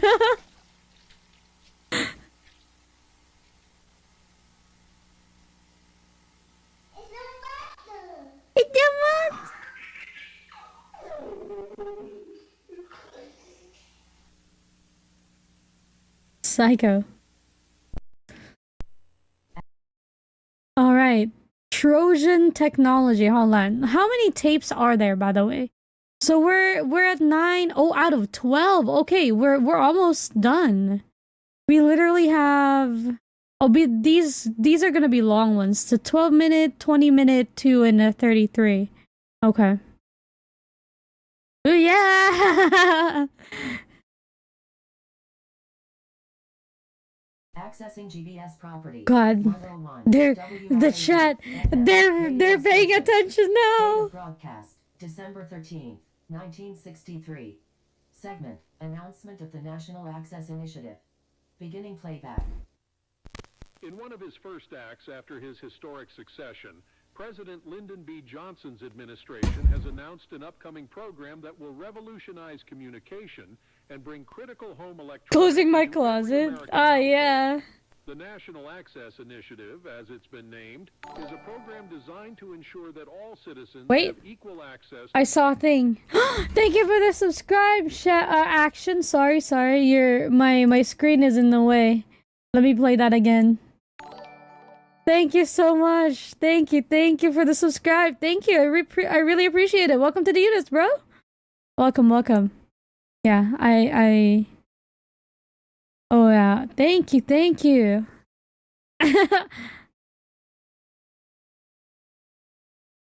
Need for Speed Most Wanted, bro. To vital communication tools and ways to stay informed, fostering connectivity, security, and unity across the nation. Under this groundbreaking initiative, all American households will receive packages containing a myriad of electronics so that citizens may stay properly engaged with one another and remain knowledgeable regarding important events. Electronics such as telephones, televisions, and radios. These packages will also include items aimed at keeping families safe, with devices such as smoke alarms, burglar alarms, and even flashlights. These things will empower individuals to not only stay involved in their communities, but to remain prepared for any emergency as well. President Johnson himself was quoted as saying that in this era of progress and innovation, it is crucial for every American to have the tools necessary Free phones, I know, to right? navigate the challenges of modern life. In an era of ever-increasing technological dependence, these electronics packages are being made available to American I'm calling it now. The president is a thought form. I'm kidding. I don't know. A lot of the popular analog horror series always have themes of government overreach or corruption or cover-ups. Oh, for sure. Some sort of that, and like religious connotations. A lot of those, like worships and cults. And their gracious contribution to this and things you shouldn't tamper with. Devices provided will be of the highest quality. What are these tapes? Or what are these footage? My throat is starting to hurt all of a sudden. Someone sleeping? Further enhancing the experience and benefits for American citizens. When asked for a quote during a press conference earlier this week, President of Semiodyne USA, Percival C. Rothwell, had a lot to say. The National Access Initiative represents a milestone in our nation's journey towards progress and inclusivity. The smiles are so creepy. And Semiodyne USA's unwavering commitment to empowering every American citizen, regardless of age, location, or income, with the tools and resources needed to thrive in the electronic age.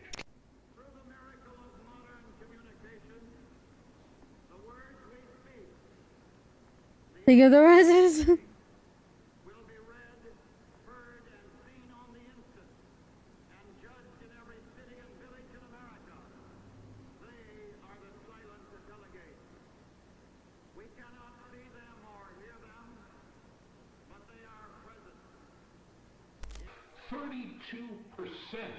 Of American households still don't have a television in the house.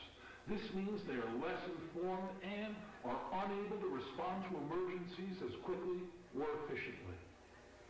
A much greater percentage of Should I give Penguin a hot? Yes, you should. to alert them in the event of a fire. Perhaps most shocking of all, 29% of Americans don't even have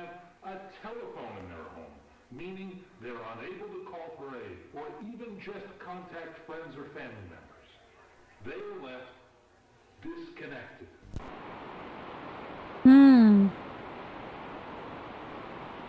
For decades, people of all kinds have wondered what it is we're working on at any given time inside Simiodon. And for decades, we've kept it all quite secretive. But I'll let you in on a little something. I'm here. Kennedy didn't go for it. But you assured me he was amenable. Or was that just more of your bullshit? Oh. No? He's gonna fucking expose our whole plan for the NII program. The meeting couldn't have gone worse. If that fucking Nick thinks he's gonna expose Simiodon, he's got another thing coming. But we're not the only ones he's pissed off lately. After rejecting Operation Northwoods, and then that executive order involving the Federal Reserve, there are a lot of snakes in the grass. And it's about time that Kennedy got bit. At Simiodon USA, we're building the future. And as the great-great-grandson of our company's founder and its current president... Oh, JFK is at that one. You know the screen that plays... It also plays a role to make analog horror scarier? Like the TV screen looking thing? The blue screen? That's to be the weirdest game in the world. Yeah. And the less likely they are to see the value of their own lives. Hey, hon, have you seen the car keys? Somebody walked across thing. Many times at the precipice of extinction. And the only reason we are still here today is because we stood there together. I totally wasn't paying attention to anything he said. Every step of the way. The NAI program was a trap. They are watching, they're listening. Not gonna say that word. I won't be your lab rat anymore. Oh. Sorry, cosmic horror is my favorite game or genre. It's not everything I like. In it, cold power that should be left alone. Existentialism. Oh no. Should be restricted access to potentially life-saving and life-enhancing technology. And this is only the beginning. We have so much more planned so that Americans can all truly be equal in our society. Security, connectivity, accessibility. It is our belief that it is these three factors that make America the best country in the world. Oh. Shadow. The more scary you see, the more you kill fear and embrace excitement. That's what I think, for sure. Exactly. Oh. Hey, whoever's closet you just is opening, whose closet is this?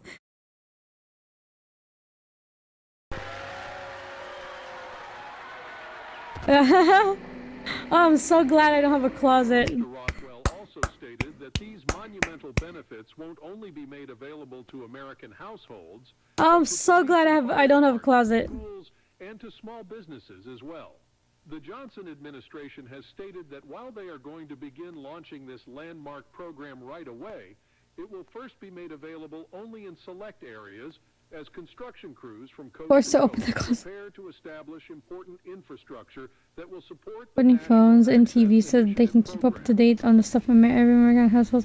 And the ketchup on the wall is saying the TVs are watching them and stuff.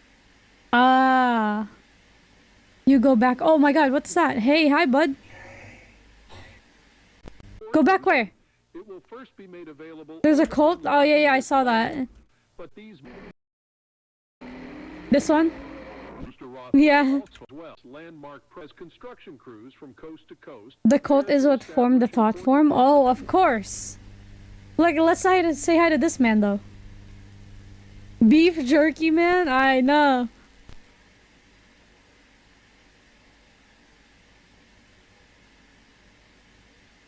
Hi. Hello.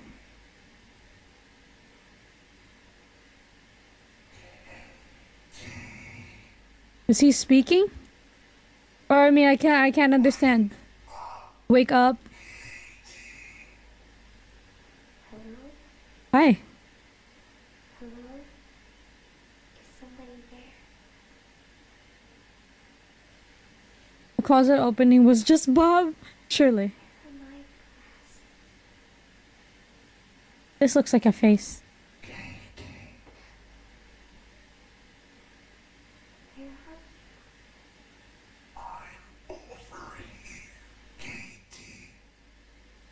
Oh, there you are. Who are you? I'm your imaginary friend. Oh my god! Real and true. Yes. Oh, Katie.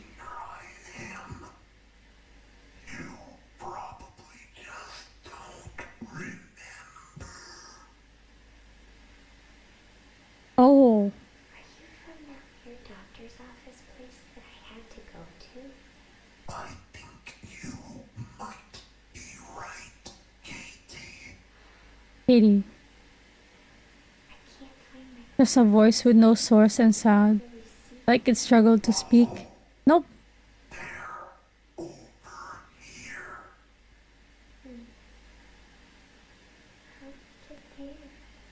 I noticed they were a little dirty, so I wanted to clean them for you.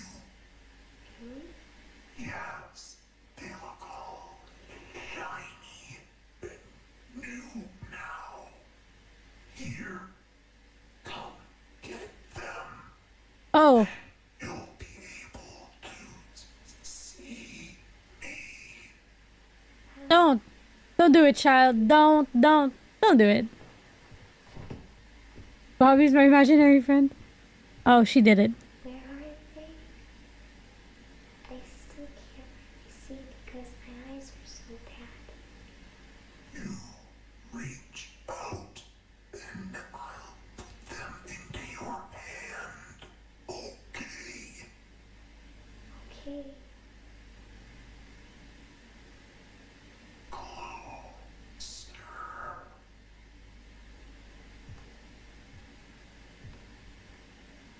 Just a little bit closer. Katie is so cooked. Oh.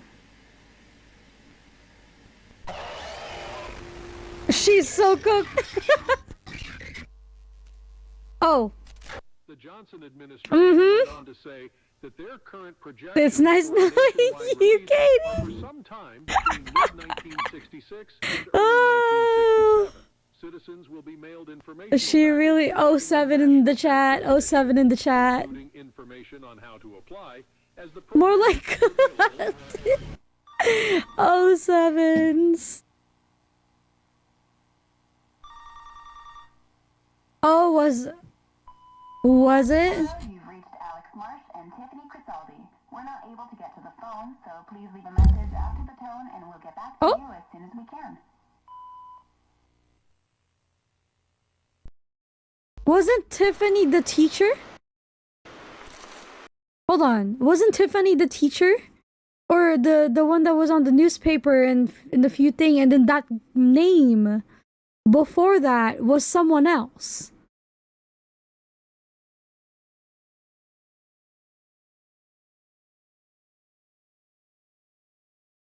We're cooked. There's a connection there.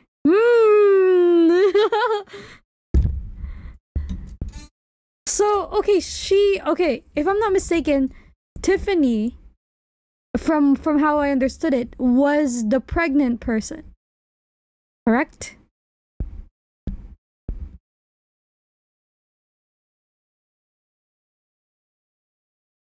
So is that child her child? Or am I like jumping so many dots right now? And it's just not connecting whatsoever. Bobby looking like my sleep paralysis demon. Dude. I blame the president. Lyndon B. Johnson. Hey, hear me out. Okay, hearing you out. About what? Though, what are we hearing you out about? Cause, okay, so...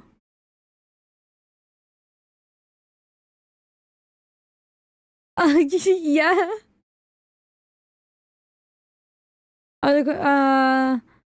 I don't stream on Twitch now.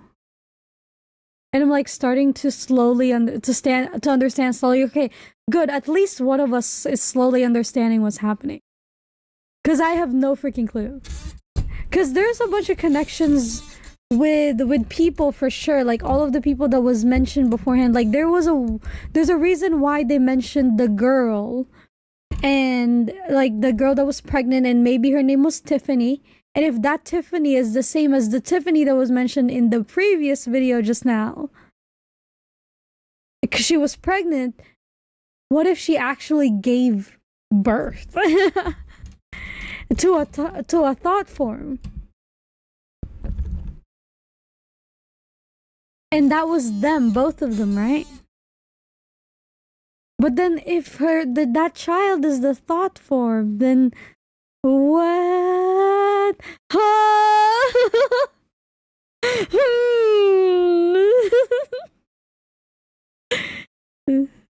Alien, baby. Yeah, what if alien? Bob still loves the closet. Oh, for sure. I already know. I'm just enjoying your realization and what's happening. Oh, good. Am I close though?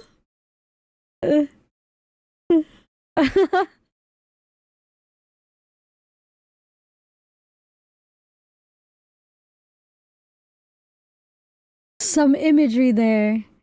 I still don't understand the connection. So I understand that there's like we are somewhere. Okay. Okay. So far, right? There is the mines thing, which is the Greylock, Mount Greylock. That's where these tapes were from, or at least it originated from it, or something. There's a mine that they found, and like there's a bunch of like ancient stuff that they don't know about. Not close, but we're getting there. Okay. Frank, okay. Well, now we gotta watch a video, because my brain does like legitimately until it's served to me in a silver platter, whatever the heck, I will not understand.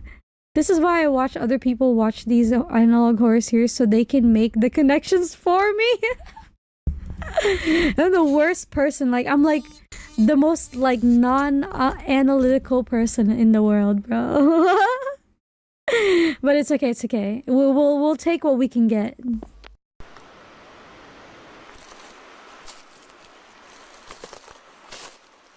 This is the 20-minute one.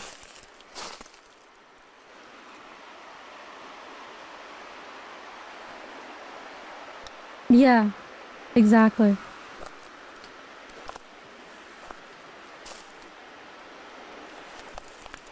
Are we going into the blood tree again? Oh my god, it's the blood tree.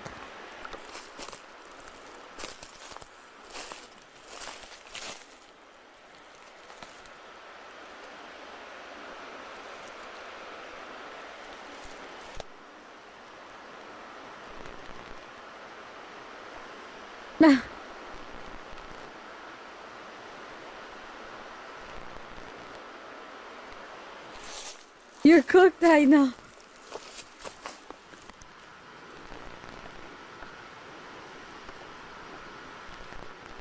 That's a rodent sleeping next to a tree. Why are we zooming in on it though? Oh, isn't that the gloves of the guy from the window?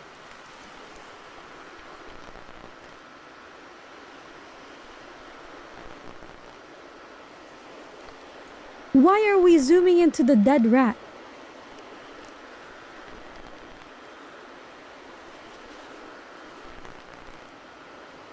New pet acquired.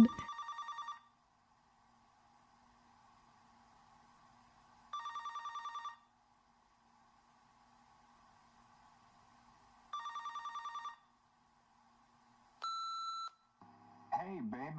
I'm just checking in. Could you please give me a call as soon as you can? Don't worry about work either, please. You're way more important, okay? Okay. I love you. Bye. 1206. After we lost the baby, Oh. stayed home for almost a month. We both took it hard, but I was just really worried about Tiffany. Okay. She seemed to only be getting worse with time. She spent a lot of time by herself. When it came time for me to return to work, we decided I would call home every day during my lunch break, just so we could talk and check in on each other. She always... You were gonna name it Jerry? Hmm. She knew it would worry me sick if she didn't pick up the phone.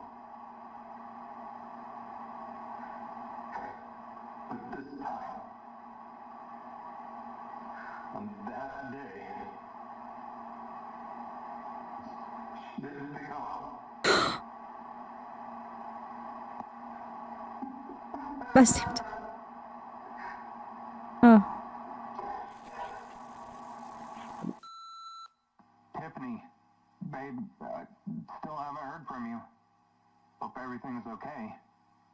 You're probably just busy doing something, but we've been talking every day since I've been back to work, so, you know, just... The girl is cooked. I'm getting a bit worried, so please call Well, me she just back. lost a child. So... Love you.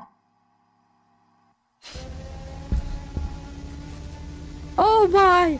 Of course. Of course.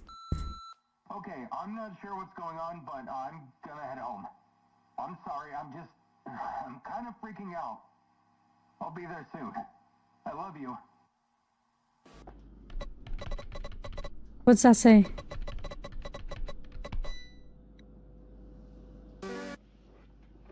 Oh.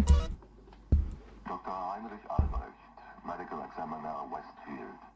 May 19th, 1987, 3:23 p.m. Intake report for Tiffany Elaine Marie Crisaldi. Caucasian female, age 28, 39, 26, 30, 27, 25. Yeah. That's probably... Does the government think it's necessary to point a camera at an answering machine? This autopsy will be conducted at the request of the Adams Police Department. And did some weird black magic ritual on the baby? They probably did. Resinous black substance adhered to the face, neck, and upper thoracic region. Samples have been obtained. Additionally, the eyes are fully retracted. These observations are aside from any traditional indicators of struggle or violence as a cause of death. Rigor and lever mortis align with the estimated time of death.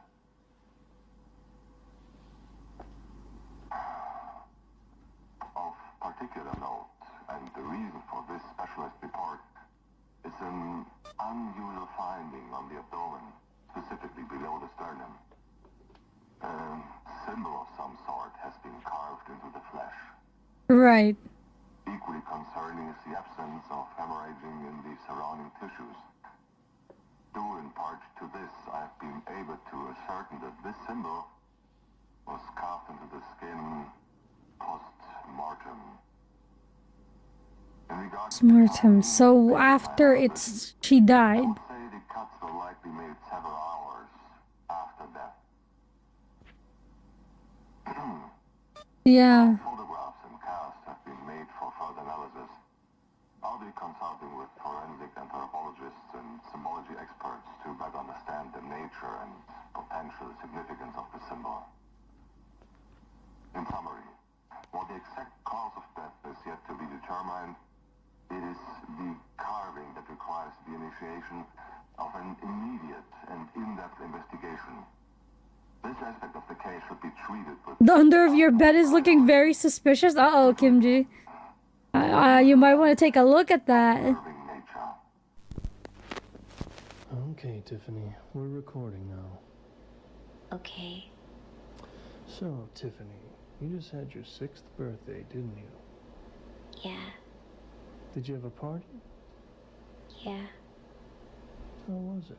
This Tiffany is different from the ones that was on the thing, unless she... Oh, wait, no, this is the same Tiffany. You're awfully quiet today. Are you seeing them again? Tiffany got experimented on. Yes. Can you see them right now? Yes. Where are they? Where are they, Tiffany? They're everywhere. I knew it! Private lock for case file 87-091-HA for my home archives. The date is May 19, 1987. Time is 8:03. I conducted an examination of Miss Tiffany Crisaldi today. Her body arrived shortly before I was to leave the office for the day, but I decided to at least begin external examinations. Though it seemed misfortune loomed over the proceedings. MEP, thank you! Thank you so much, patient! Thank you so much for hanging out, thank you! Have a good day, bro! Have a good sleep, I hope you don't get nightmares.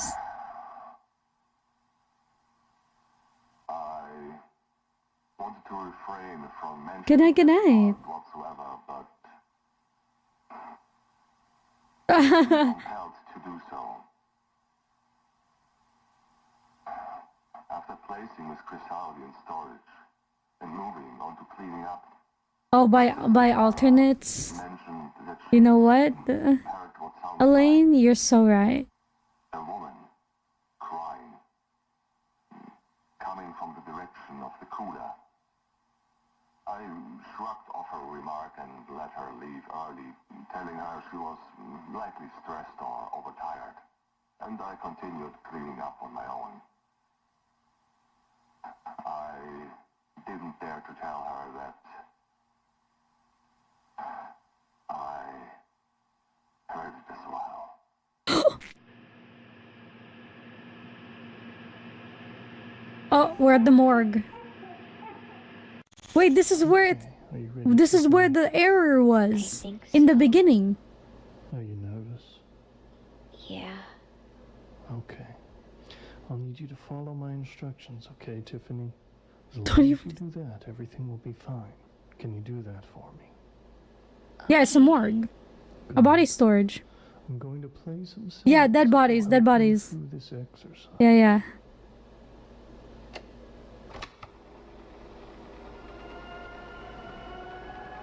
Good. Now close your eyes and keep them closed until I tell you to open them. Ryan Gosling. I want you to picture yourself standing outside your house in your front yard.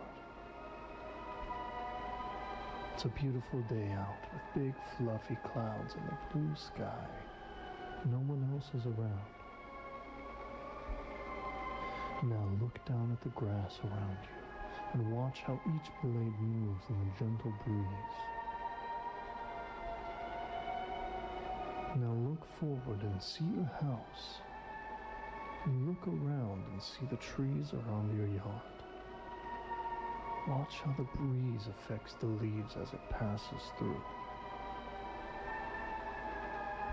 Make the wind blow a little harder, enough so the branches are swaying a little bit. You can hear all the rustling of the leaves around you. That politician? It calms down now, and you begin walking very slowly. I don't know. Maybe. Mayhaps.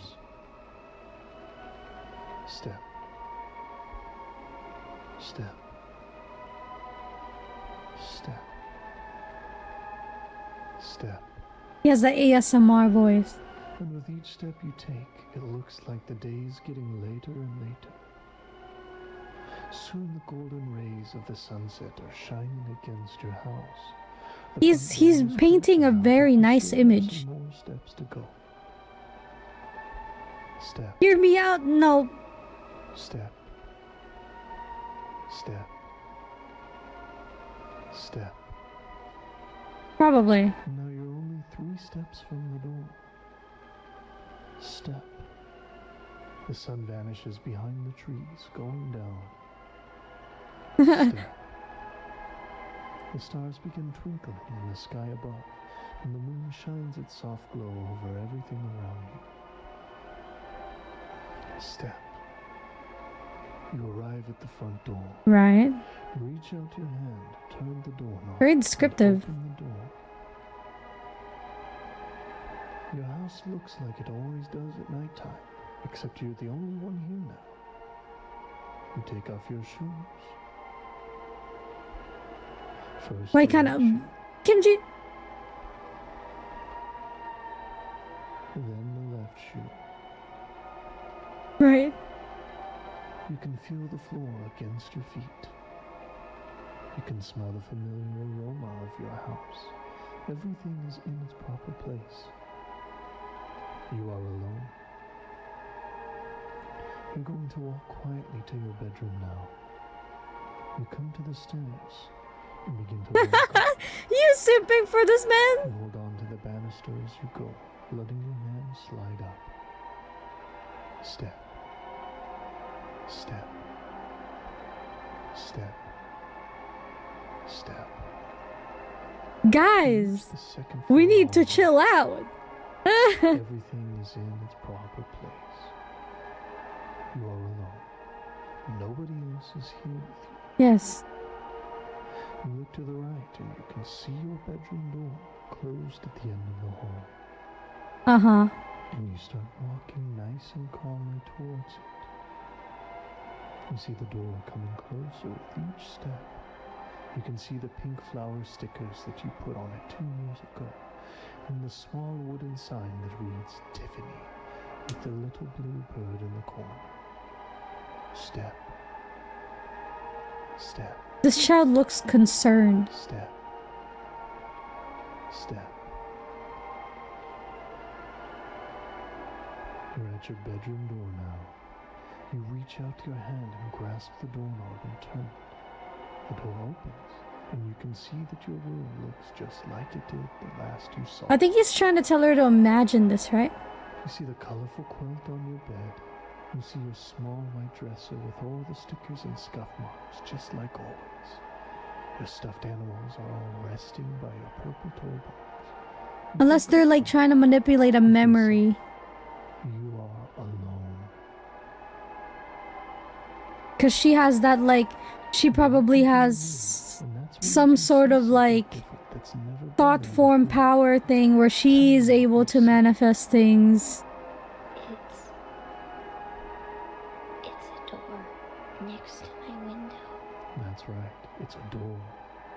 What does the door look like, Tiffany? It looks black. It has weird marks on it. The wood looks weird. Walk to the door and open it. I'm scared. It doesn't matter if you're scared. You must open the door. Oh. Good job, Tiffany. Now tell me what's on the other side of the door. How did he know that Small room. she opened the door? Somebody's in there. Oh. Tiffany, you're alone. No. No. Her imaginary friend. Here. He's facing away from me. Uh-oh. He's standing and tall. Oh. He's very tall. Tiffany, you are alone. Nobody else is there. Now tell me what else is in the room. There's a TV. The screen is all fuzzy, and the tall man is watching it. Tiffany, I want you to focus In her on house. removing the Probably. memory from your mind. When I snap my fingers, you you will be gone. You will be alone. The man's shaking. His body is cracking. Okay, Tiffany, I'm going to count down from 5. When I snap my fingers, you will return to the real world. 5. You're feeling more awake He's now. turning around. 4. Everything around you is becoming He's hazy. looking at me. He sees me. 3. Tiffany, you can feel the chair you're sitting in again. 2. Everything around you fades to the blackness behind your eyes. 1. Full control of your body. 0. You're awake, Tiffany. You'll return to reality now. There's a...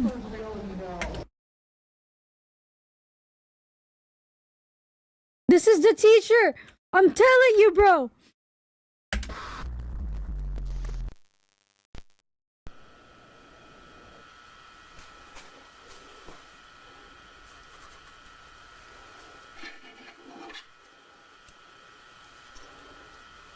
Wait a second.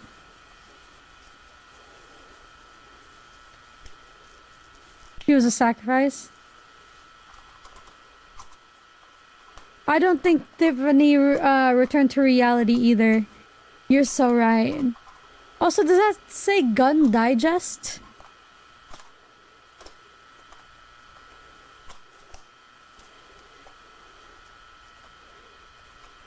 Bro's not cutting through that. At all. Oh, he's used. Is that a scissor? Oh, I thought it was a knife.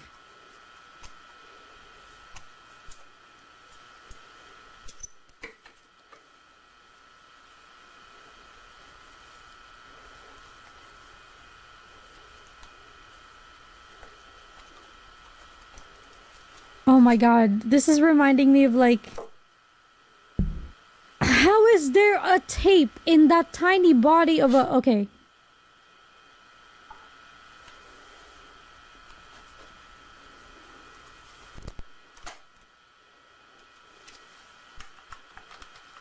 Can you clean that first? I'm sure that's not how cassette tapes work. Okay. That's the symbol that was carved onto her chest, by the way. You must have questions regarding who I am, how I located you, and what reason I am contacting you. I won't be answering any of those questions. The law will be clear in due time. For now, I am simply offering you information. You can take it or leave it.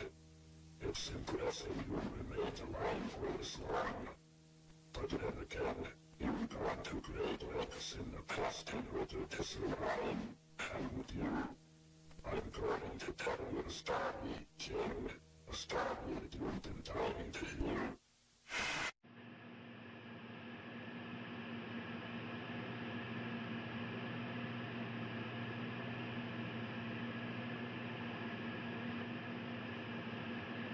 This is making me want to play. I'm on observation duty. Oh. Oh! Anomaly! Anomaly right here! Oh!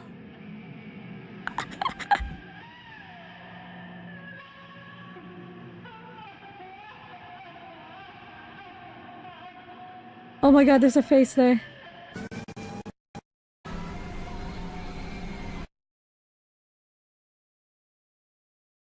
That's crazy!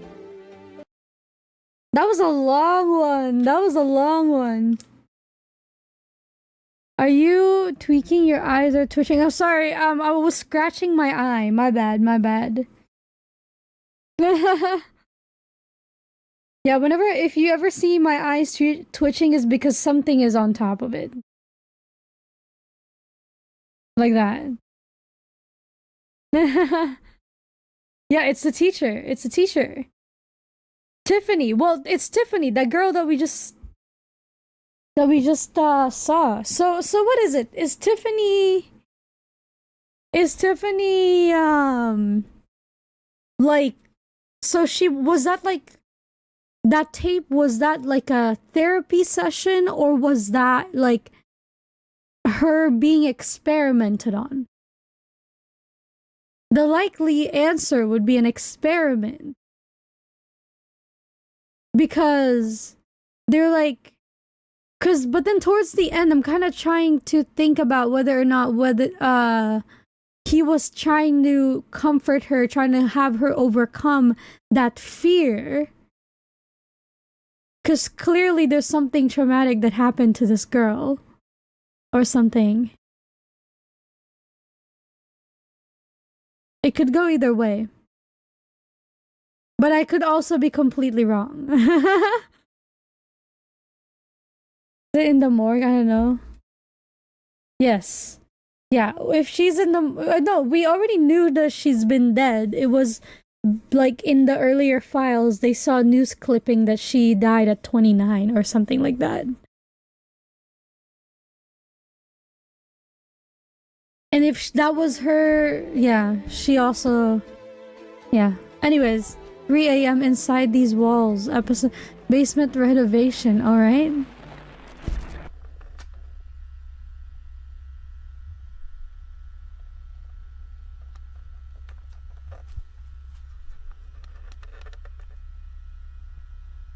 Renovating a basement?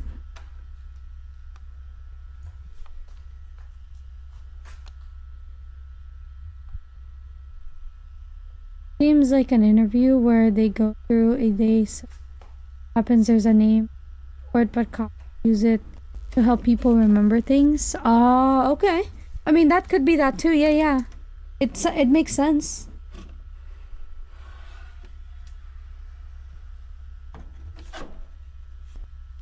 So they're locking someone in?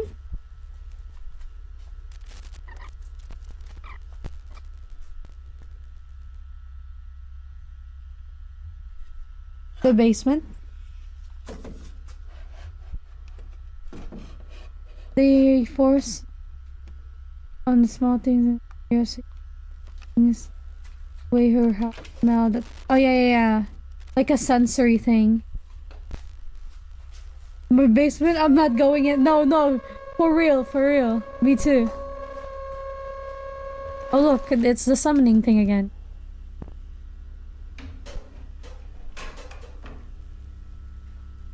The thing is making me dizzy. The edits for this video. Oh, he's in there. He's inside. Oh, and he's recording a message.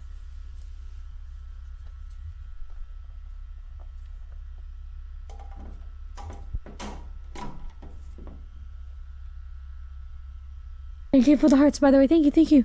I appreciate it.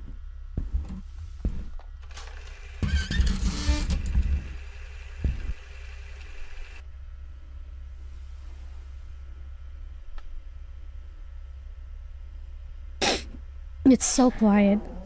Kind of scared.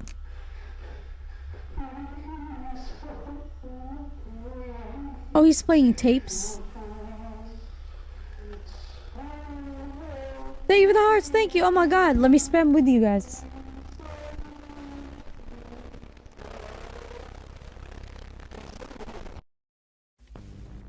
Now, I don't get that. So, okay, hold on. Is that the basement that she was in? Or is that just some random basement? Oh. Alright, I think this is the last one. This is the longest one so far. 33 minutes long.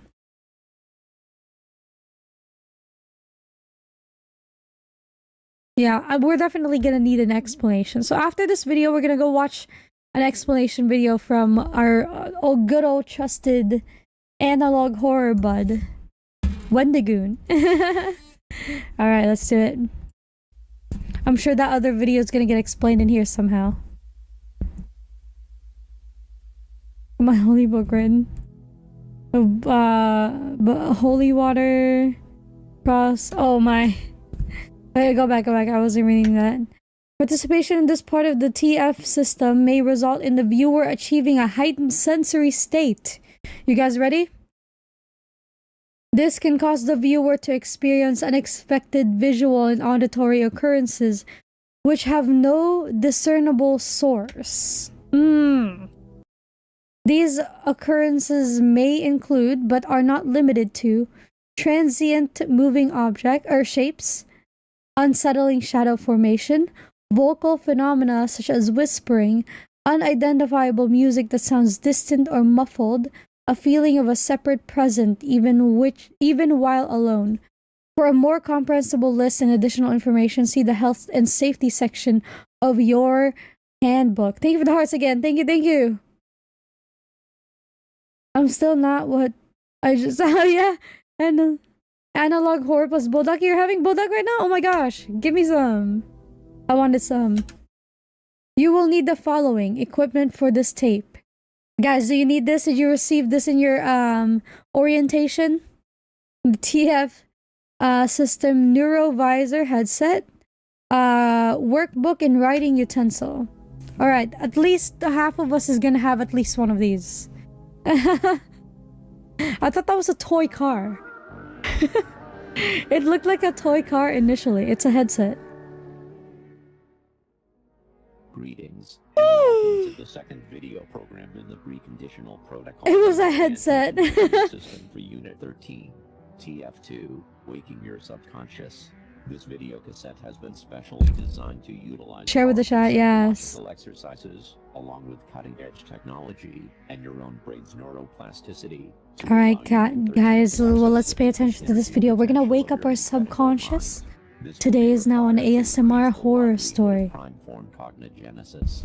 Before we begin, let's go over Please the required checklist to be sure you have everything Yes, in order, got so you. that we won't end up with any negative or unexpected outcomes from Okay. this program. First on the checklist, ensure that you are alone. I am. Will not be disturbed for the entire There's no one watching me right now. critical that you do not become distracted. TF2. GG. Second, turn off all light sources. Okay, that's impossible. I need my camera to see me though. For this program. But I will close my eyes and pretend the lights are off. Ability to focus, but it also can make you feel vulnerable or frightened, which are beneficial to this program achieving the desired Okay, results. I got it. Ideally, you would wait until nightfall to complete this part of the program. Third, ensure that your volume is turned up to a level where no outside or ambient noise is able to leak through your headset. This too helps with focus, but it also aids in those feelings of fear. Yes, I got it. My headphones is noise cancellation that you're all I'm hearing right now. Have your workbook open to the TF2 section and have your writing utensils. I didn't receive the workbook though, I'm sorry. You to write. However, if for any reason you do not have your workbook, simply grab a regular notebook or some sheets of paper and write your name and TF2 at the top of each Okay, sheet you use. done. Did it. Hand those into your I'm totally not following him along. I'm following you along. data from there. Once all of these conditions have been met, you're ready to continue to the next part. Now is the time to make sure that your neurovisor headset is correctly Please pause the tape. Okay. equipped and connected. If you need any assistance or are looking for more Sir, I have a question. What if I didn't receive the neuro check the headset? section titled Equipment and Connection in your Unit 13 program handbook. This will be your final opportunity to pause playback for the rest of this tape. Pausing after this point. Yeah, do it with me. Do it with me. Come on, everyone. Oh. Interrupt the data being collected by your headset. Your screen is about to gradually turn red. Once it is completed, Gradually? the program has officially begun, and the point of no return has been crossed. You have 10 seconds. Oh no.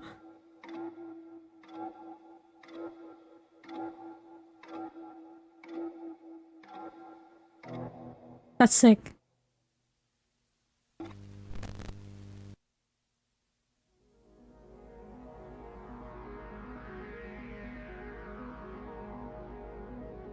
Where the hell do you want to unlock the gate to the deeper corridors of her psyche? Photosensitivity warning. Our first section, induction, contains bright flickering. If you have a photosensitivity disorder, it is best that you do not look at your screen. Close or shield your eyes and just Oh yeah, I'm assuming like seizure warning? If you're sensitive to flashing lights? Induction will begin in 5 seconds.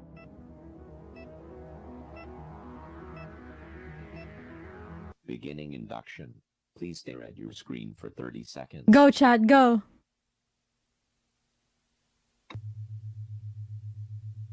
I hate it.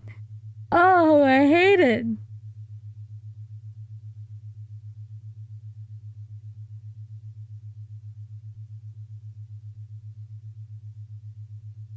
Oh my god, that's really bad. I'm sorry, chat. That is so bad. This is 30 seconds long. You can look away, chat. This is hurting my eyes. Induction complete. That is really bad. Oh my god.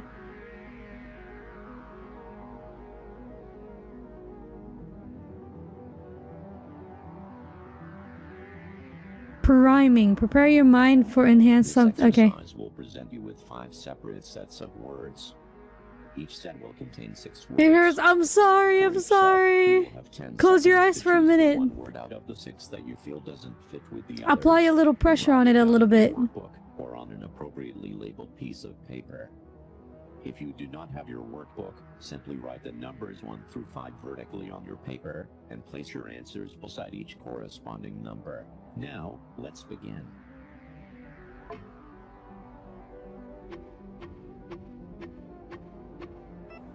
Okay. Wait. I kind of want to do this.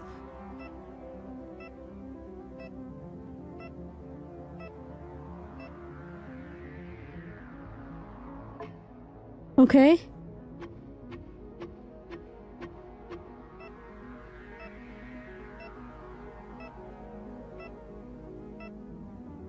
I'm gonna choose. I'm not gonna tell you guys what I choose, okay?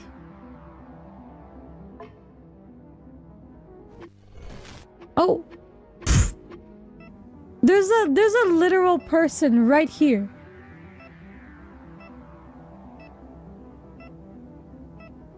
They have glowing eyes.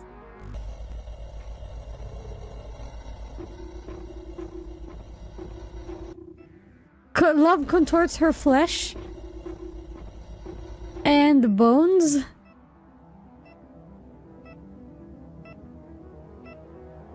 Huh?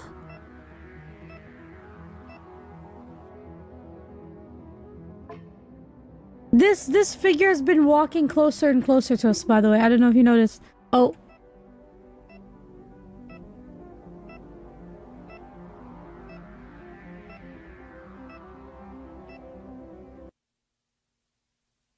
Priming complete. Okay. Oh. Wait. Unauthorized alteration detected. This device has detected unauthorized alterations to the program content of this tape. Please stop playback immediately and return this cassette to your program liaison. Failure to adhere to this warning may result in an undesired consequences and could compromise your psychological well-being. All right, it's a risk I'm willing to take. That's in the way that you perceive and respond to certain stimuli.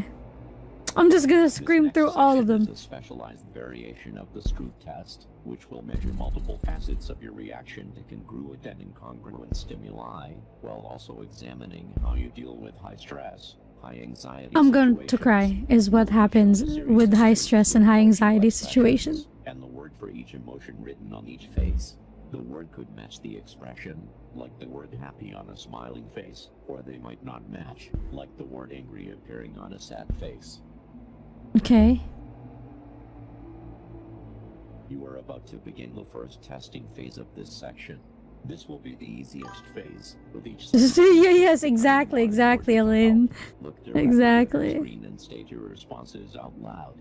Phase 1 testing begins in 5 seconds.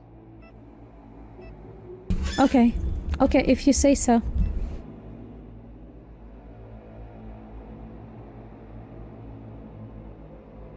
And disregard the expression. Neutral. Happy. Sad. Angry. Scared. Neutral.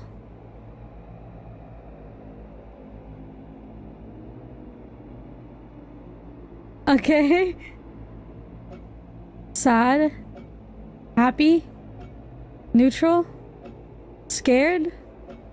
Happy. Scared? Easy.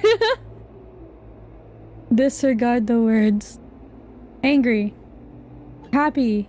Neutral. Scared. Whatever that is. Neutral. The expression shown. Disregard the word. Okay. Neutral. Happy. Sad. Angry. Happy. Neutral. Angry. Neutral. Sad. Happy. It's concerned? Oh, okay. Oh.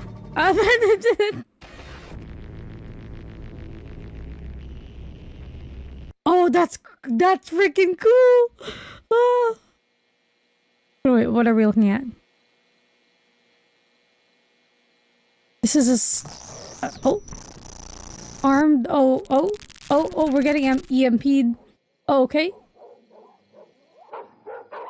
Oh. Oh.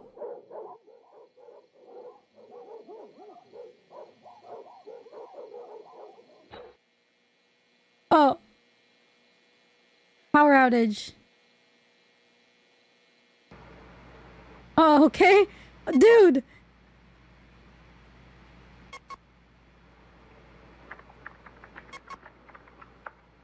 T. Erickson. T, huh? Don't eat the dogs. No, not the dogs. Yes.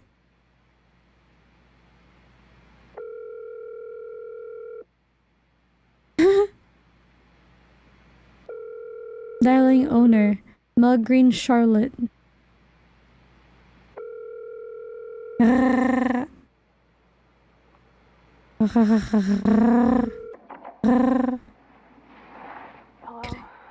Hi.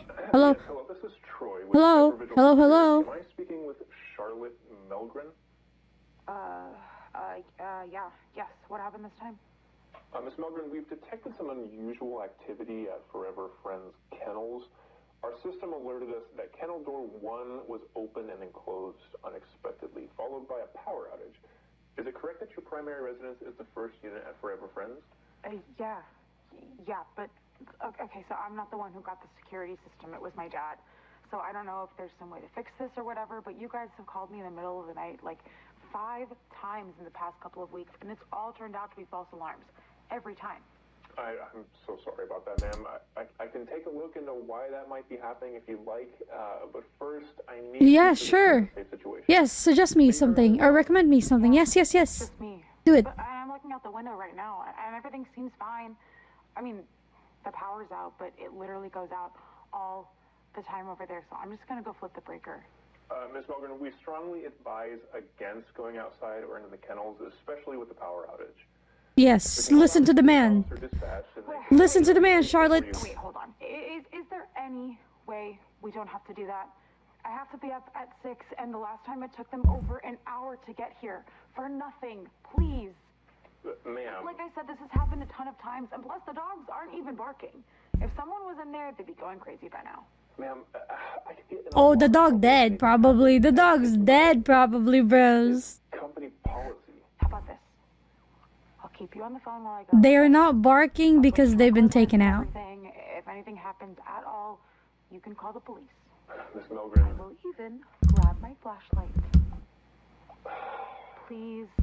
I have a lot going on tomorrow, and I really just want to get back to sleep. Just let me at least check tonight's footage to make sure everything looks okay. The Winterland incident? Is that an analog horror? Okay. Let me see here.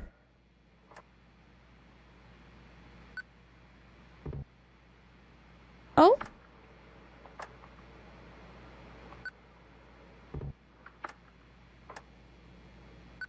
No, they're messing with the...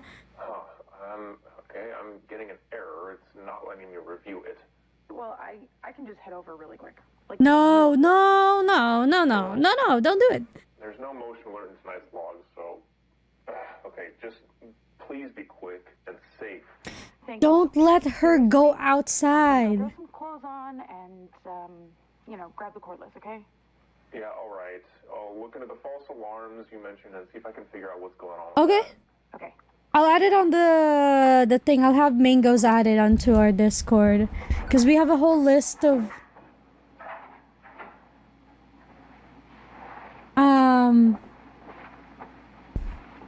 yeah. The girl is kind of dumb. Also, all these incidents that we saw were not in the same.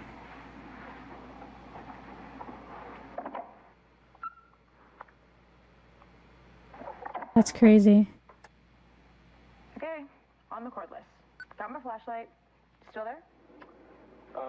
Yes. Yes, ma'am. Okay. Oh, what the heck is that on the roof? Right across to the kennels, so just hang What on. was that on the roof? Okay. Do you see Heading that? outside now, and then going right across to the kennels, so just hang on. Okay, on the cordless. Got my flashlight.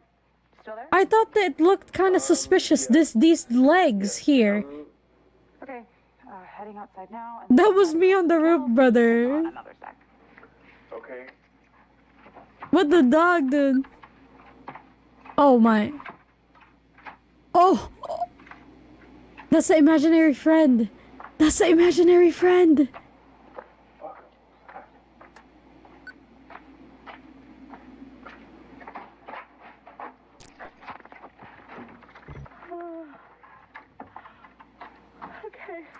Okay, I'm inside. And yep, the power is definitely out. Okay, I'm just gonna go check on the dogs real quick on my way to the basement. Man, your imaginary friend is a Pokemon. I'm really not sure this is a good idea, Miss Mogren. Listen, something's wrong with the recordings I'm seeing of your home. What do you mean wrong? Honestly, I'm not sure exactly what I'm looking at here. It seems like the camera's glitched out or something, but the previous calls you've been getting, they weren't false alarms. Yeah, again, I'm not sure what's That's just Bob. He rents out closets for sure. Been stalking around your property for a while now. I'm not sure how the previous people who called you didn't notice. Okay, something like what? An animal or? No, well, I don't know actually. Listen, I just think you should go back to your house, okay? Please. It's too late. He's already inside. The time that you spent outside, he's made his way inside. I'm gonna try to look over tonight's footage again, just in case it's decided to work. Okay. Hi, babies. Hi, mama. No, I'm actually not much into Pokemon, so I did not see it. I know nothing about Pokemon, actually. Charlotte? What's going on? The dogs aren't moving. They're all just standing here. Well, it's late, so maybe They're just standing there, menacingly. That's not it. They're just standing here, not moving. Like, at all. Like, not even their eyes. It's like... Oh my god, it's like they're fucking dead, but they're not. What the fuck? What? Miss Melgren, you need to get out of there and return to your house immediately. I'm sending your information to the police right now. What's going on? Get the hell out of the kennel, Okay. now! Fuck, I'm leaving! What was that? Are you okay? Charlotte? Charlotte, are you okay? It ripped my flashlight. Charlotte? It ripped my flashlight. It's gone. It's gone. Something ripped it out of my hand. I can't see anything. Please fucking help me, please. Something's in here. Wait. Okay, Charlotte, I've sent your information to the North Adams PD, okay? They responded that an officer will be there in 3 minutes. If you can find your way out. Charlotte, listen, you can try your best to be calm and just listen to me, okay? Can you find your way out? I'm trying.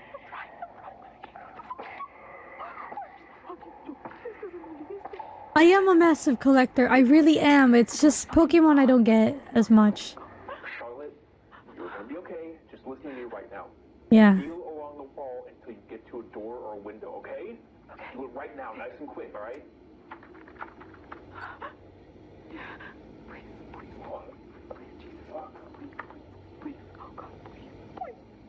Wait. The door disappeared.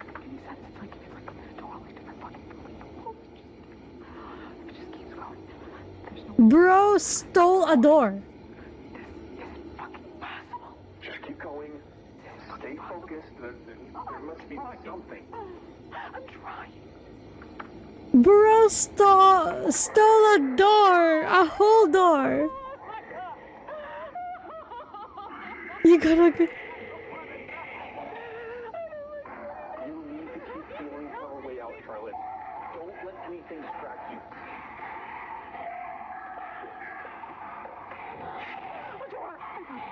Great job, Charlotte. Oh, the door's back. Okay, very good, Charlotte. You're doing great. I need you to tell me what room you're in so I can inform the officer. Are you able to see now, even just a little? Yeah, I can't see anything, no. It makes no sense. Nothing is making sense. I have no clue where I am. It's so dark. I can't tell if it's really this dark. Charlotte's gone. Charlotte's a goner. Breathe. You need to try and stay as No. We're gonna have faith. I think Charlotte's gonna make it out of here alive. Underdog story. So it's important that we stay very quiet until the police arrive. Very quiet. Okay, good. Stay right where you are. Keep your back against 08, 1992 as well. down the road right now. You're gonna be okay. Now, 2 minutes out. The ETA was 2 minutes.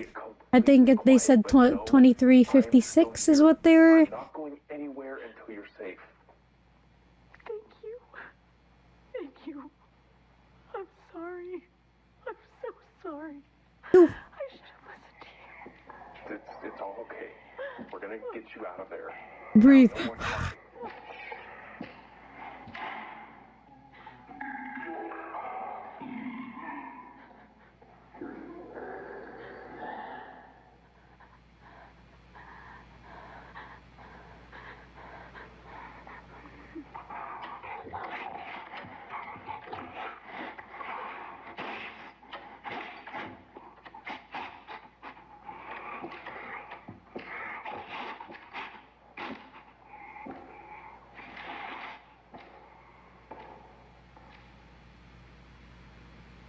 Oh, can it not see?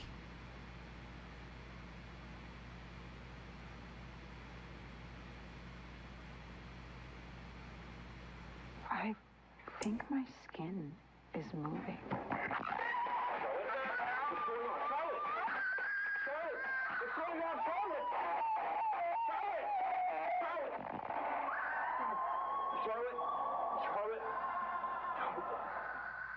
Brother. An important test. This test is made up of 5 statements.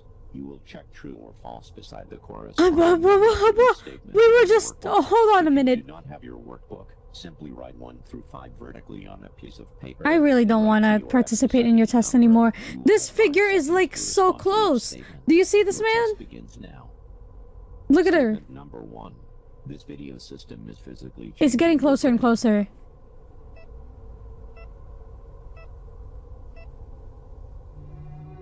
Probably not true. It can't physically change my brain. This video system leverages the principles of neuroplasticity, the brain's ability to reorganize itself by forming new neural connections. Okay, I guess like that. Stimuli and cognitive exercises. She's getting ripped apart, yeah. It takes specific neural pathways in your brain. They're the structure and function of your brain in response to this experience. Statement number 2. Only a very small percentage of people will never betray their moral values, no matter the situation. Thank you for the hearts, thank you. No. Yes. Oh yeah, I was right the first time, hell yeah.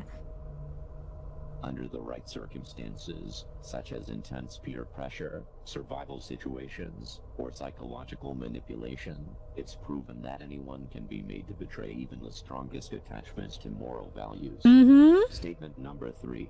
Through your conscious mind, you make your own decisions. Yes. What?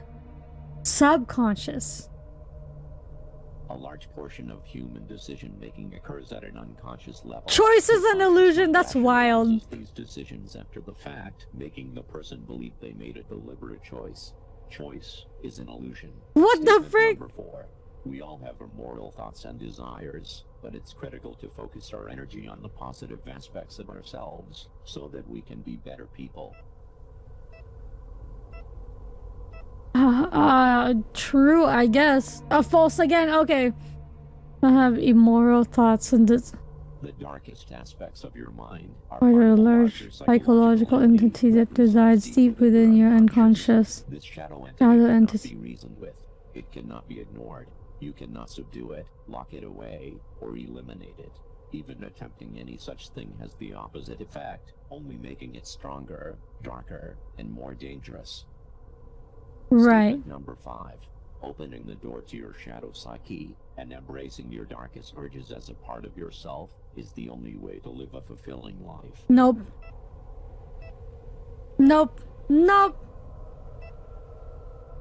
I freaking knew it. I'm getting all these wrong. Why am I... Testing complete. If you embrace your darker... No, what the frick? I got like 2 points. Establishing the subliminal bridge. What you are about to experience has been carefully constructed in combination with previous exercises to create a connection point between your conscious and unconscious mind. This is our final section of this tape. Please watch and listen very closely. Do not look away or shield your eyes for any reason. Okay, chat, be ready. Shield your eyes and look away at any moment. Essential components to this process. Activation of the subliminal bridge will begin in 5 seconds. My foot fell asleep. Ow! No, not the blinking red thing again.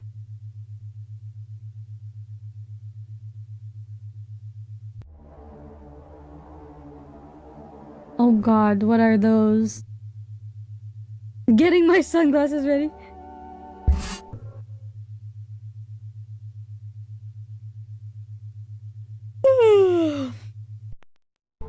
Oh, it's kind of late, chat. It's 12:30 p.m. a.m. for me.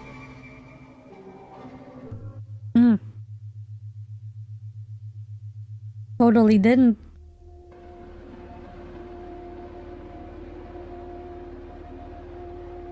That looks like a hand. Now it's a place. What's happening? It's a face. It's slowly smiling. 4:30 p.m. 2:30 for you a.m. Oh my gosh. Hi.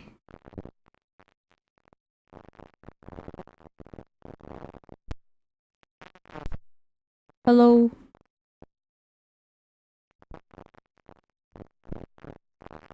It's speaking.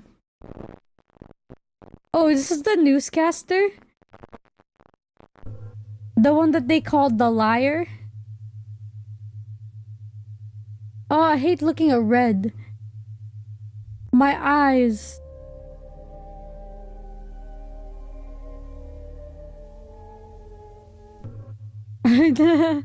Watch K-pop, Kimchi. Watch K-pop.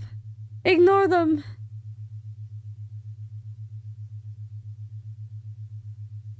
$3:30 a.m. for you? Damn, guys. You're an EST, I see.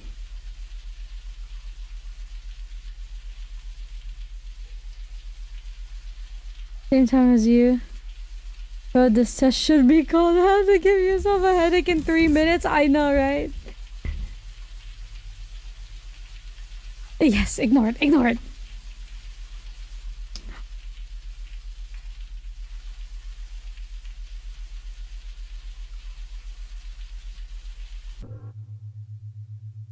What the frick? Okay.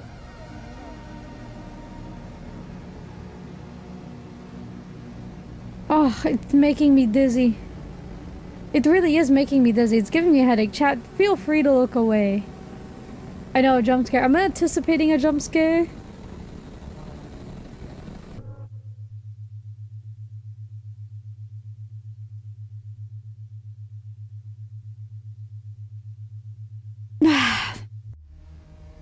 No.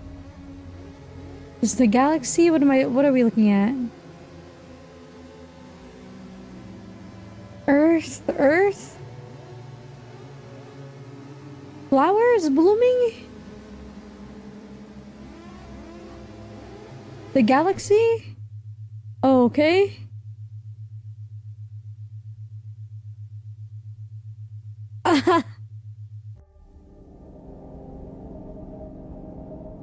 I know. No more red. Oh. You know, that's a close-up of Velcro, chat.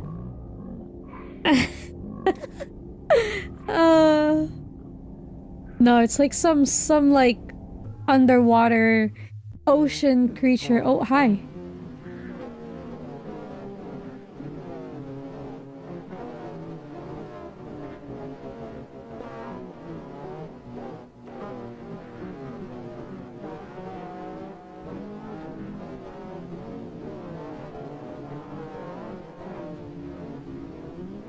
Stare into my eyes.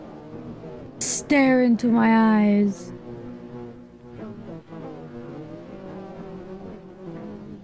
What a nice lady. What a nice lady indeed. I'm going to be real after. Oh. Oh. Oh. Here's your jump scare, chat. Or not, never mind.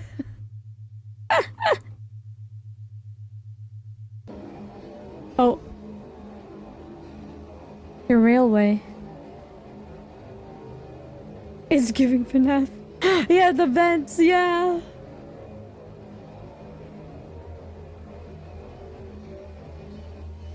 Oh, it's Bob. Yeah, it's just Bob. You're so right. Activation complete. It's clear. No sign of the smell ring. Oh, basement? Kennels are empty too. Puppy said she had dogs here. Uh-huh. Thank you for the hearts. Thank you. Thank you. Okay, well, proceeding to the basement. Not the basement. The most blurry. Oh my god. Oh, here's your jump scare, chat. Jesus, it's dark in here.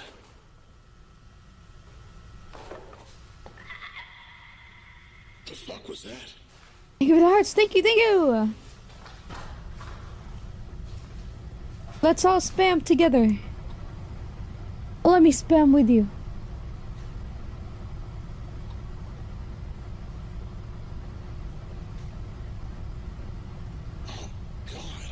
Oh gosh. Jesus Christ.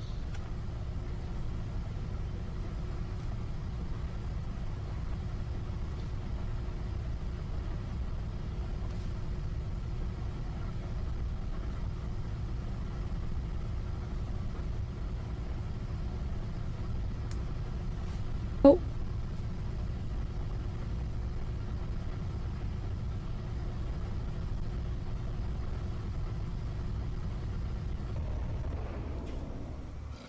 Yeah.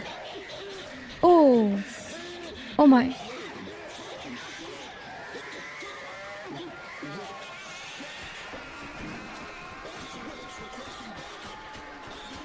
That's...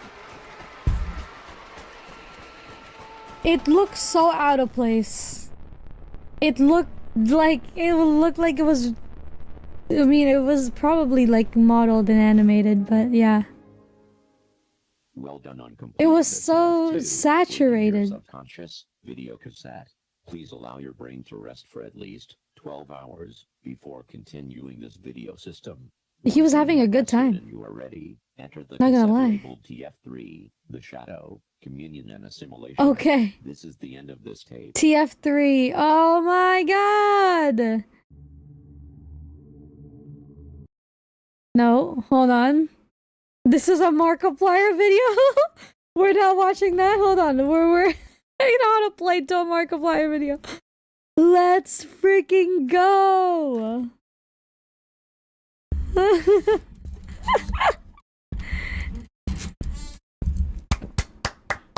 Hey, we did it. We did it, chat. We survived that. Honestly, yeah. You know what? I don't remember who said that. I think it was Elaine who said it. That's like a how to get a headache in like 3 minutes. I have a headache now because of all the flashing lights in the beginning, and like the editing for this is just so like fidgety. It would not stop moving.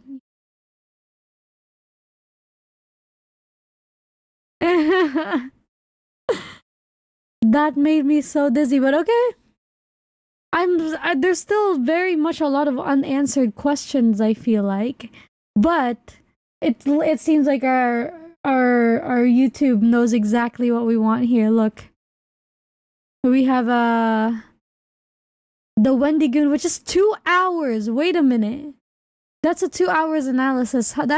We don't have that much time. Hold on. Let's do the Greylock tapes explained. There you go.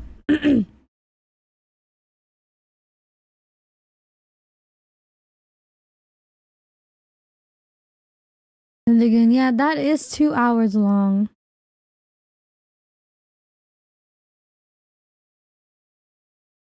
Oh, did he do okay, he didn't necessarily do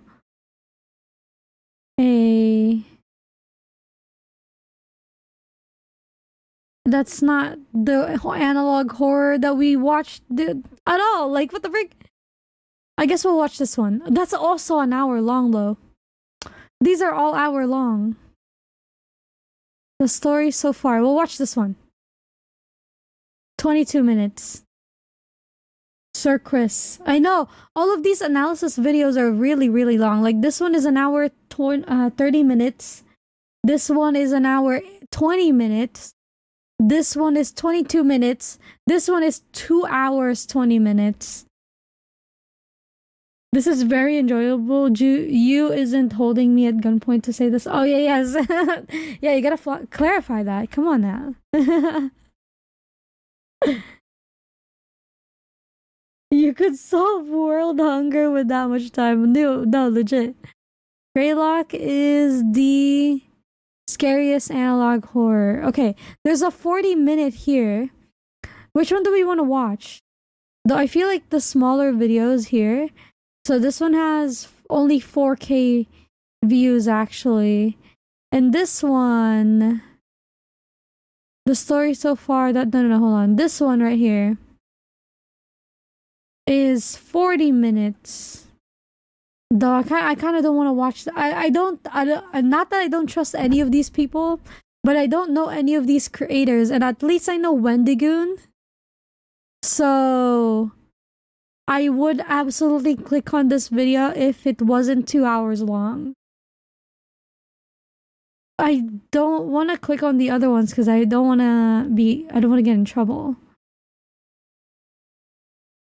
And this one's 2 hours 50 minutes almost. It's like 2 hours 47 minutes. That's crazy. Do we want an explanation, or do you guys want to tell me what you think about it? What do you think happened? What is your interpretation from the beginning to end of what the story is and what it's trying to tell you? Because what I'm thinking is probably not correct. Like, okay, so how I saw it was there's a cult out there or something, maybe from ancient times, that activated some sort of thing, like supernatural thing that they weren't supposed to tamper with, but they wholeheartedly believe in it. And it involves some monsters and the thought forms and stuff like that. And like for a while, I guess it's like been kind of hidden and like buried or whatever until the miners in the mine, right? What's his name? Paul dug it out and maybe it released whatever it was that was stuck down there. Maybe that was like the analogy for like the summoning circle and stuff. Yeah, and then it released all of that into the world. And the girl Tiffany may have been the one who can see them. And maybe that doctor, whether or not that doctor was experimenting on the girl or is like a doctor trying to help her recover, she has a connection with it at somehow. And she's important. And her imaginary friend, the freaking skeleton, the tall skeleton man. Yeah. She manifested that guy into being. And like, I don't know who Charlotte is. Maybe Charlotte is important. But at the end there, that imaginary friend hunted Charlotte. So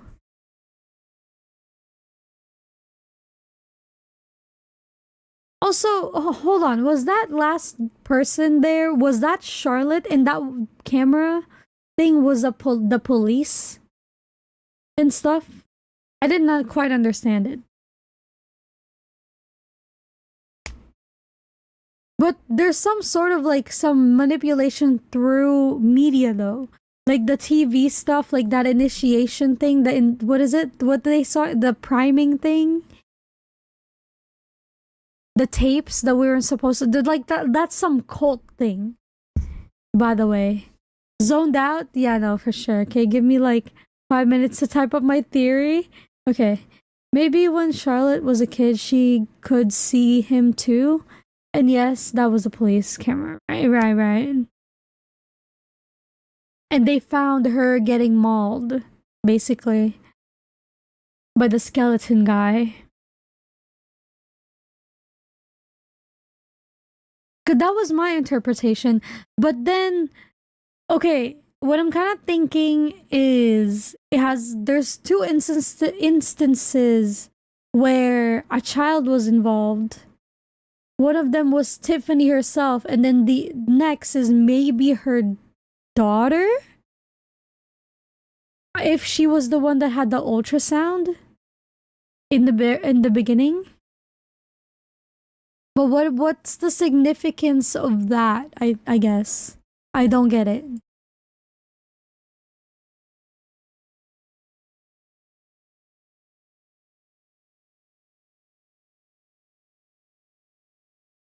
Maybe it wants to leave.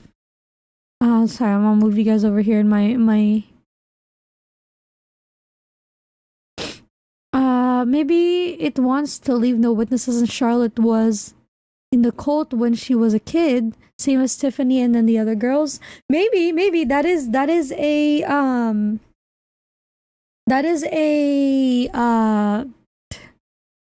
like a possibility. Also, I just realized like this symbol right here, right here is actually maybe we'll watch this one right here. I know it only has like 4.3k views in comparison to the other analysis and stuff, but it's a short one and it's recent, so I think we should watch it. It's fine. Oh, I'll cut it out of the stream if we get in trouble for it or something like that. Christmas tree topper. Yeah. That symbol, that's the one that was carved onto. I'm assuming that was Tiffany in the morgue, right at the very end.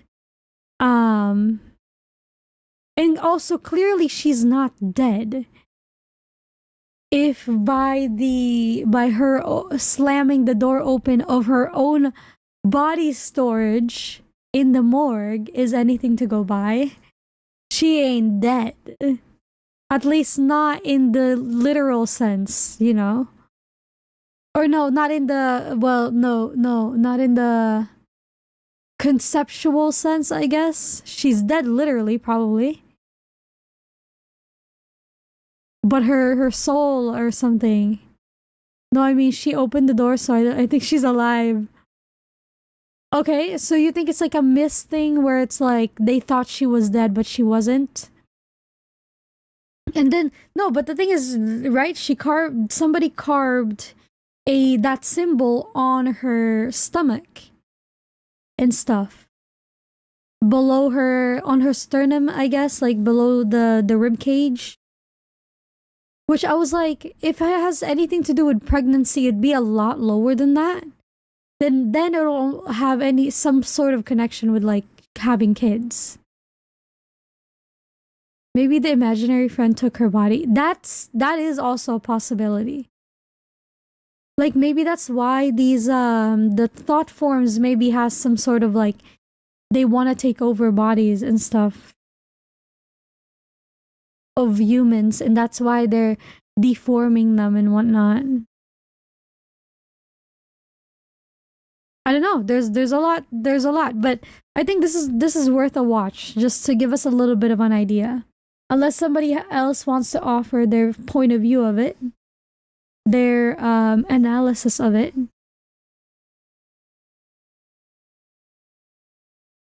Like my surface level analysis on my end.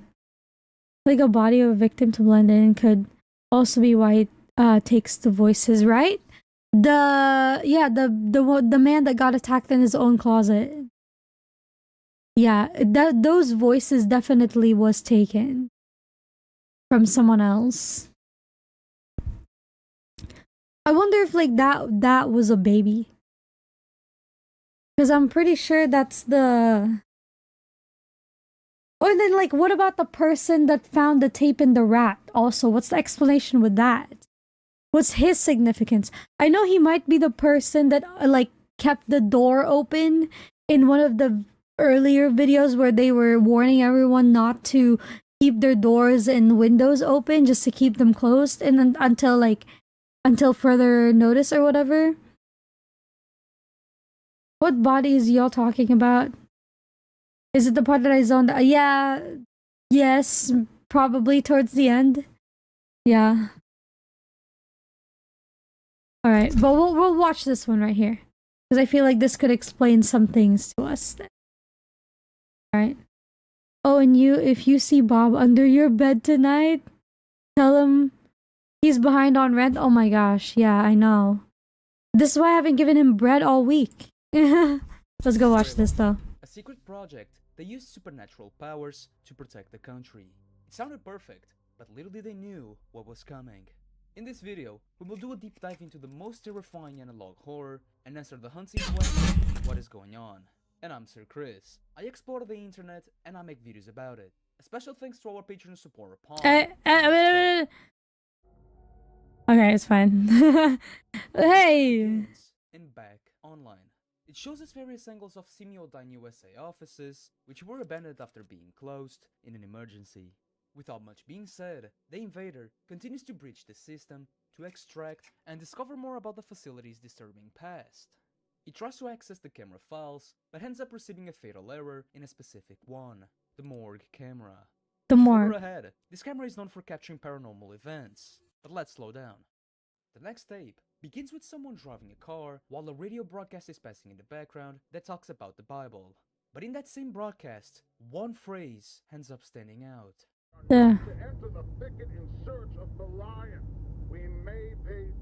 Until he finally Yeah. arrives at his destination, a mountain on which it had excavation equipment. The unknown driver enters and starts wandering through the forest as if he was looking for something, and it's from here that things start to get interesting. In the middle of the video, two views of different areas of the mountain appear. The first shows us a mountain without snow, and another with snow, but now with bloodstains, while we can hear the following phrases in the background. The hikers were shocked and horrified when they came across what they first believed to be the mangled carcass of an animal. But when the hikers witnessed a human skull, they hurried to call authorities. The two men who wish to remain anonymous say that they've hiked the Mount Greylock trails for over a decade. Mount Greylock, a mountain in Massachusetts which is known to hold a frightening secret. And the tape ends with the driver being chased while the radio says the following chilling phrase.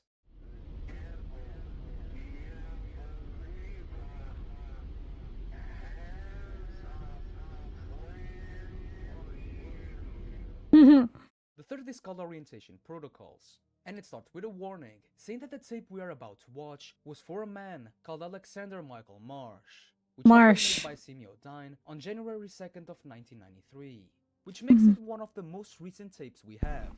That same tape tells us about a secret US Army project in partnership with Semiodyne called Project Stargate, which coincidentally has the name of a declassified project that actually existed. The project was to study and acquire the ability to receive information through impossible methods, like a kind of sixth sense, but they eventually gave up on it because it was not effective.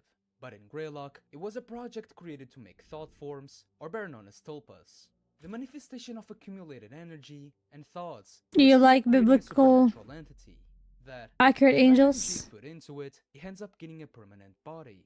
With this, Unit 13 assumes that with the existence of I know I watched this. I know. Yes. Yeah, we're watching the explanation right now. So, cause we just finished watching the thing, the rest of the thing, and so now we kind of are looking for some explanation. So, what did we just watch? You know. But hello, welcome in, welcome in. Is it Hatch? Welcome, welcome. Yeah. Intentionally by families who are grieving someone's death. And with that comes the intention behind this project. Create tulpas to protect the nation of the United States through the thought form manifester. Sure. This project will be managed by a well-known psychologist, Dr. Bernard Ace. But as promising as it is, this experiment brings its own consequences. Along with a big list of side effects, the tulpas have the chance to look like something normal or like something seen in a nightmare. Right. They were docile. Here, we realize quote that unquote. the pigs had to watch 3 videos in total before using the machine. But the chaos begins on the 4th tape. It begins with a view of a stalker outside a house as he sees the man turning off the lights and heading upstairs. With the coast clear, he approaches the house, removes the protective screen from one of the windows, and thus enters the house, in which we realize that the invader waited for the perfect moment to kill the house owner. Which then shows us an announcement for the premiere of Mac's Headroom, which is interrupted by the emergency broadcast system at the request of the Massachusetts police. At 3 a.m., the police confirms the presence of a malicious group of armed home invaders that already broke in 49 houses in just one day. And with that, they asked residents to remain at home with everything locked while the police reinforced their measures and continue to investigate. The tape ends with someone not doing what they suggested, and so he suffers the consequences. If we search for the date of when the premiere of Mac's Headroom took place, that gives us the date March 31st of 1987, which means that in March 29th was when they invaded. Oh, a timeline! I just noticed that he was. The 5th tape is called Not Here, Not Now, Not Anymore, and it only adds more fuel to the fire. It starts with Tiffany Crisaldi, who went for an ultrasound at the clinic. Yes. Everything was going well, until eventually, her baby disappears with a snap of a finger. Discreetly, in one of the frames, a title from a newspaper appears. Bizarre events leave Berkshires in terror. Without believing, the nurse leaves to change the machine, in which in a conversation with another doctor, we come to the disturbing conclusion that she really lost the baby. And this tape ends with the following description. Do you know what they did up there? These are the consequences. The 6th tape begins with a speech from Dr. Bernard Ace on October 4th of 1981. Oh! This speech talks about how humanity has fought and survived against various challenges and circumstances. While inspiring, it quickly takes a dark turn. After the speech, the invader sees the history of messages that Frank Porter had received from Paul Morelli. Yeah. Frank had hired Paul's company to build Unit 13's headquarters in Mount Greylock. In just 6 days, he receives 9 messages which tell the downfall of Paul's team. Since this is a deep dive, I will briefly explain all of the messages. The first message talks about the beginning of the excavation, where the team finds several ancient tunnels. But as the entrance caved in, they had to bust through, which they soon regretted it. In the next day, Paul says that several members of the team got sick, and now, strangely, the tunnels had lights. There is someone else with the team on that mountain. Ah! Team members report being watched Yes, by an we did know in the this. darkness of the forest. The third message says that the man Frank sent to enter and take photos became super sick after leaving the tunnels, to the point where the team had to drag him to his car. And Paul Oh, we didn't received even news get to of what see was the inside photos tunnel. though. And with that, Paul sends Arnold Rivers to speak directly to Frank, since he was an archaeologist. On the 4th, Paul begins seeing the entity that the team was talking about, and the team became more sick. On the 5th, Paul says that their food suddenly rotted, even though the equipment was working properly. On the 6th, the entire team is disturbed, to the point that Frank's employees set up hunting cameras. And sure enough, on that same night, the camera catches motion at 12:38 AM. But nothing appears on the camera, yet. When trying to access the 7th message, another camera captures the movement of a fog. In the 8th, in a desperate attempt, Paul leaves a message to Frank because the team is sick, to the point where some of them are quote-unquote dead. And strangely, no matter how much he called emergency services, none of them worked, except Frank's. At this point, I have to admit that the guy who made Paul's voice is very talented. You can really hear the desperation on his voice. I figured the phones were picked up, but the machine actually picked up. And sadly, Paul loses his mind and enters the tunnels. And the messages end with the painful screams of Paul, who is tortured and used in a ritual inside of the tunnels. Oh my god. Honestly, I'm torn as to whether Frank is good or evil, because he didn't hesitate to help Paul, but at the same time, he told him that if anything strange happens, which he did, to call him. He definitely knew something that they didn't. The Oh, for second sure. tape, Back to Normal, updates us on the events we saw in the 4th tape. In it, the authorities state that the group that has been tormenting the cities was part of an anti-American militia, and with the continued efforts of the police, everything will return to normal. Now, one of these statements is a lie. I will let you decide it by yourself. But in the middle of the phrase, a hijack happens, in which they call the presenter Don Wright a liar. And before it ends, in the last frames, two important pieces of information appear. A photo of a couple with the names What? Alexander Marsh How and did Cynthia you- Grisaldi. This means that the subconscious tape had been made for the supposed father who lost his wife and his son. And for last, a powerful newspaper. These events are only the tip of the iceberg, says Jim Milgren, a former police officer who now works as a private investigator. Jim There are Milgren. horrifying reports of That's people the. helping Is that the poor girls wife becoming or deformed, growing husband extra limbs, of developing Charlotte? several mental conditions or even sicknesses. The 8th tape is the follow-up of the show after the hijack that quickly cuts to the discussion of three individuals, the GBS executor and the program's two producers. Alan is obviously angry with what happened, since that program was the most watched on the station, and now they immediately needed Don Wright, the presenter, to come to the studio to read the statement and thus calm the audience. But there is a problem. Since Don Wright left the studio, he hasn't answered calls or responded to messages, which forces Alan to tell Liam to go to Don's house. Halfway through, the discussion file is deleted, and in front of our eyes, an unknown file is added, one of the most important ones we have for now. The file shows us the audio recordings of Arnold Eugene Rivers, the only survivor of the Mount Greylock incident, and the man sent by Paul to explain what he saw inside the tunnels to Frank.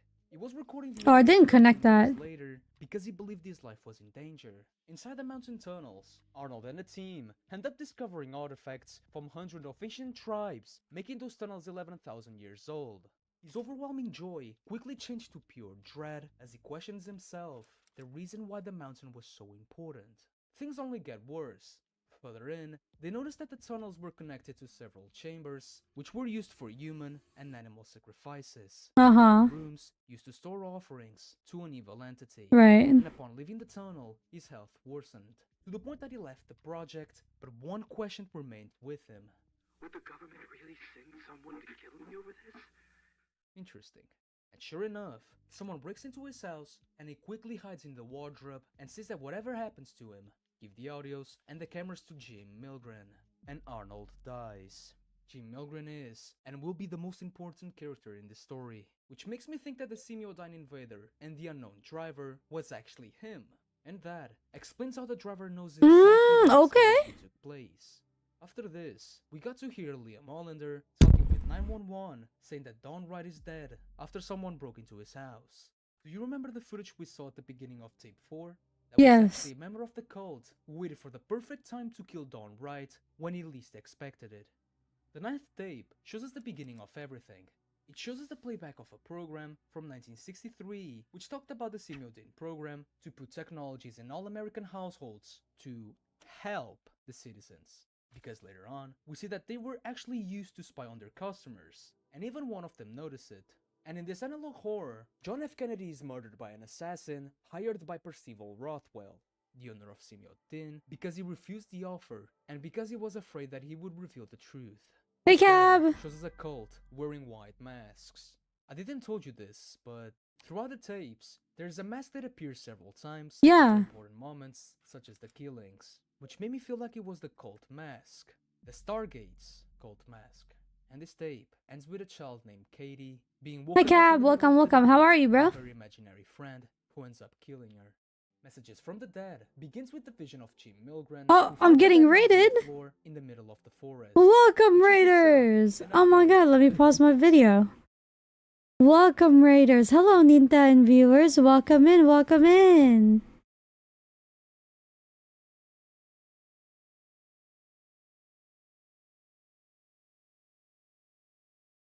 Hello, thank you for the raid, Ninta. How are you, bro?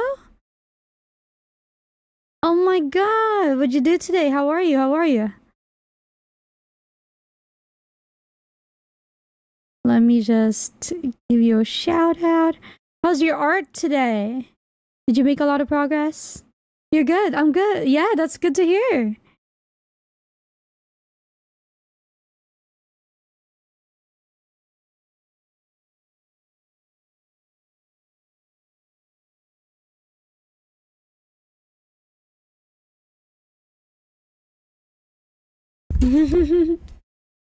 Thank you, thank you.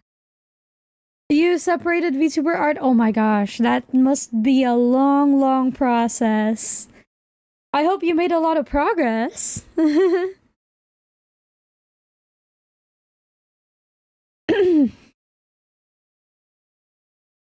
Yeah, that's good, that's good. Yeah, I hope you made a lot of progress. We're just watching some horror movie or well horror video on the internet and now we're watching the explanation for it. So actually, speaking of which, I'm doing good. Just stop by while I finish up editing. Yes, that's right, Cab. So you're a horror guy, right? Have you seen the Greylock files? The Greylock stuff? Of course, Ninta. Oh my gosh, everyone, if you guys ever want to see good art, you should watch Ninta. Ninta streams are so calming, so fun, so nice to hang around. And their art's so good. Their art's so good.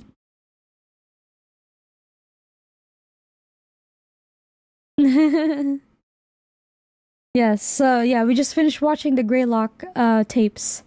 And we're watching an explanation of it. The other ones, the other videos are so long. They're so long. I wanted to watch one of them, but I'm like, nah, I'm not gonna have that much time to watch it. They're like at least an hour, 30 minutes, and then some of them are even 2 hours. Almost 3 hours long. It's been a minute for me on that one. Okay, it's okay. Okay, that's why we're watching this one. There's still quite a bit of questions, but I'm like, okay, there's still a lot of disturbing images. There's a cult. There's some sacrifices. There's a, like some child. Yeah, and imaginary friends. Oh yeah, there are some analog horrors go deep with their lore. Yeah. It's really, yeah, maybe I'll watch it on my own time, but like I was gonna be like, it's 1 a.m. already. I don't think I'm gonna have that much time. So yeah, we're just I think I don't know what part of the video this is anymore, but we're just watching it and we're gonna continue. Thank you for the raid again though, Ninta. The messages appear. They were left by Alex March after Tiffany not answering the phone.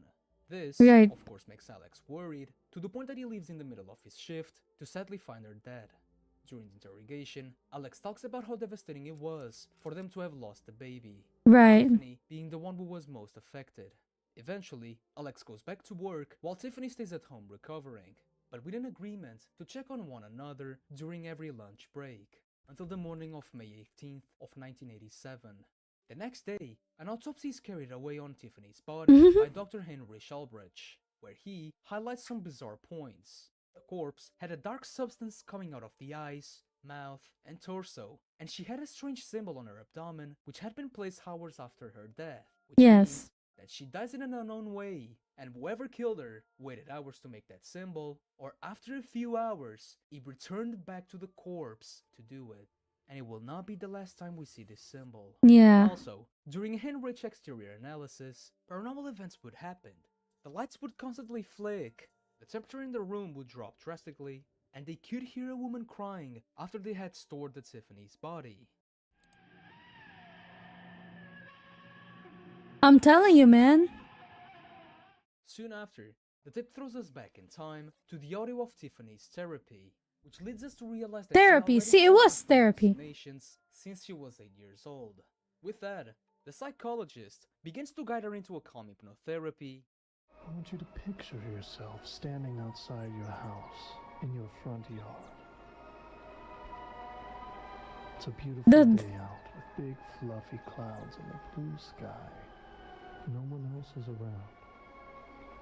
Which slowly becomes a manipulation. I'm scared. It doesn't matter if you're scared. Oh. You must open the door. After guiding Tiffany to her room, she finds something she's never seen before. A black door, which when she opens it, she's scared because of the tall man who noticed her presence and quickly approaches her. Until when she returns, her face quickly appears before and after, which made me think that the tall man finally caught her after 21 years. And finally, we see Jim Milgren listening to the tape he found in the mouse, which shows us the symbol of the cult, who for some reason have located him, contacted him, and want to offer him information. But now why or what, it's still a mystery. Jim. The ultimate Jim. is called Preparations for a Guest, and it shows us a television program that aired at 3 a.m. called Inside These Walls, which had a sus description. A home renovation project that brings a new spirit to an old basement. I don't like where this is going. It shows us a view of a door, which behind it had a small room. When closing and opening again, the footage begins to be interrupted by some sort of ritual, until the cameraman enters, closes the door, and places a tape player on the floor. When he presses play, we can hear someone crying. Alex is crying, as the audio repeats the phrase, "so lonely."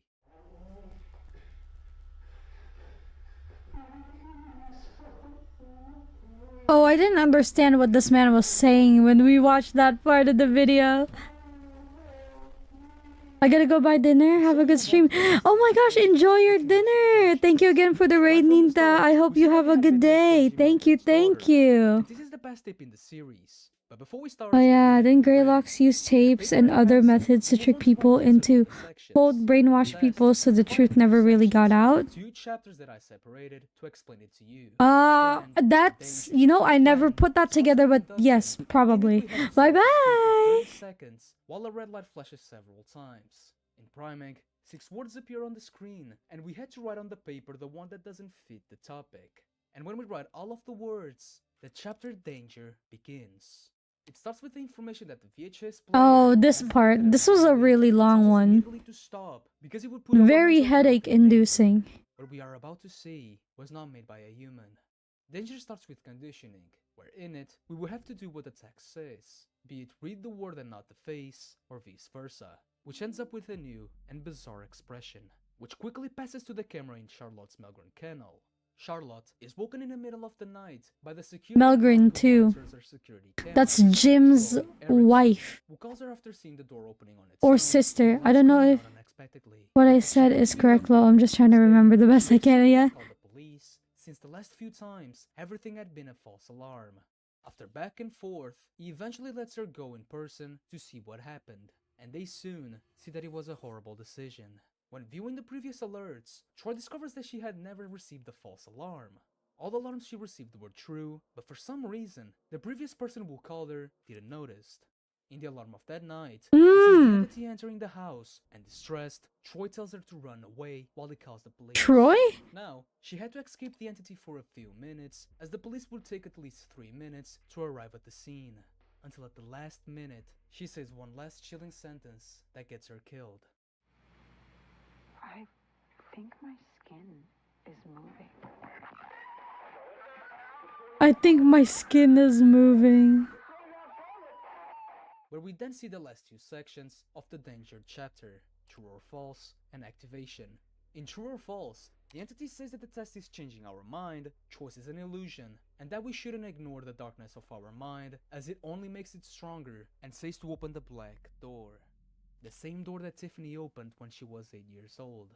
Thus, opening the black door means that you allow the evil entity to infect your mind, or does that simply allow the tall man to haunt us? Whatever that is, it's not good. And the Activation is a weird compilation of audio and visuals used to make people hallucinate with the thought forms. And at the end, it shows us the police entering the basement to see that now Charlotte has merged with the other 2 dead bodies of her dogs. And it all ends. Oh my What's gosh. going on? I won't say that I know about everything that's going on, especially because this series is still being developed, but I will lay down my cards for you. It all started in 1963, after the death of John F. Kennedy, in which Percival Rothwell and the CIA were involved after the president denied both offers, the NAI program and the Operation Northwoods. In fact, Right. he says that the meeting was a complete fiasco, and Kennedy threatened to expose their real intentions, in which President Johnson takes the lead and accepts the Simeo Din offer because they both had something in common: malicious plans. A Right. year later, the psychologist who is part of the cult ends up manipulating Tiffany Crisaldi to open the black door of her mind. In doing so, she ends up being disturbed by the hallucination of the tall man, who eventually causes her death. 2 years later, most American homes now have technologies that are used to spy on them. With the various conspiracies surrounding the assassination of the president, I feel this is where Jim Milgren's radio program began.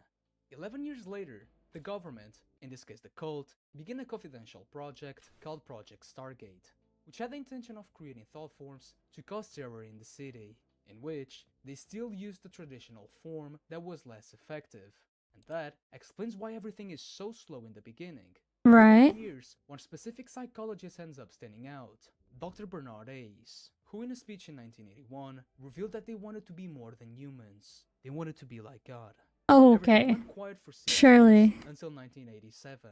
On March 24th, Frank Porter hired the services of Paul Morelli's company to execute the GREYLOCK project, which was to build the Unit 13 headquarters specifically on the Mount GREYLOCK. And if something strange happened, Frank tells Paul to call him. And sure enough, right on the first day, Paul's team ends up finding ancient tunnels under the mountain. As the entrance caved in, they are forced to bust through, in which they find several secrets, and thus sign their death sentence. Remember what I said about Frank maybe being one of the good ones? I'll take it back, because it was all part of his plan. The tunnels were blocked due to the entrance having collapsed, and after Paul's team opening the entrance, the next morning, the team was confused because now the tunnels had lights. Now the cult had access to the mountain, which was used to give offerings to the devil. And coincidentally, after opening the tunnel, several disturbing things happened in and around the mountain. Paul's team ends up becoming infected and turned into abominations. Paul is used in a ritual after entering the tunnel. Bodies fell from the sky in Cheshire, the baby phenomenon, several deaths, including Arnold's, the hijack, the Dawn Wright's homicide, Tiffany's unexpected death, and the disturbing events after her death. But what keeps hope in this hopeless scenario is Jim Milgren. Since he's actually the invader who breaches Simeo Din's computer, Oh, is he the main he's the one who character? went in person to the Mount GREYLOCK after the hikers had found a human skull, escaped death, and he himself now knows exactly what happened and is contacted by the cult. But now why? It remains a mystery. And since you watched this deep dive until the end, what about a disturbing ARG to be different this time? Okay. Okay. So, okay, laid out like that. That's pretty... Okay, that's pretty good. I feel like it's pretty, like... Yeah. Yeah, I think how we understood it was pretty good. Just the order of events wasn't correct, I think. The one we said. he went into the timeline, and I was like, wait a minute. I wasn't paying attention to any of the dates. That's so fun. But no, I love that. I love that. That is pretty disturbing. There isn't a lot in that series that is like jump scary. There's like a few in there. Definitely disturbing images though. A lot of blood and gore. But there's still a lot that is left unanswered because, I mean, the series is not done yet, so I'm sure we'll get a lot more information later on. The most recent one itself is like 33 minutes long, so there's a lot left to be learned, but it makes exactly. This is only like a 22-minute analysis and a quick analysis of all of the videos individually. If that 2 hours and 30 or like 40 minutes was the one we watched, we would have probably gotten like a really deep dive of symbolism and like who these like flashing images are. Like they briefly mentioned the mask figure and stuff, and I'm like, yeah.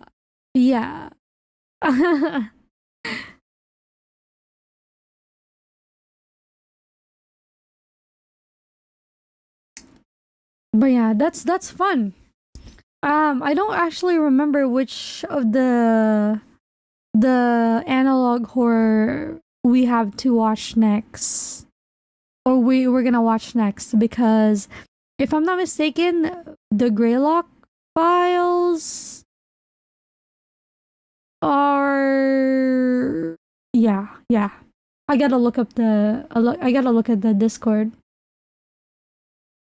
Refused with the dead bodies of our dog is super cool. Yeah.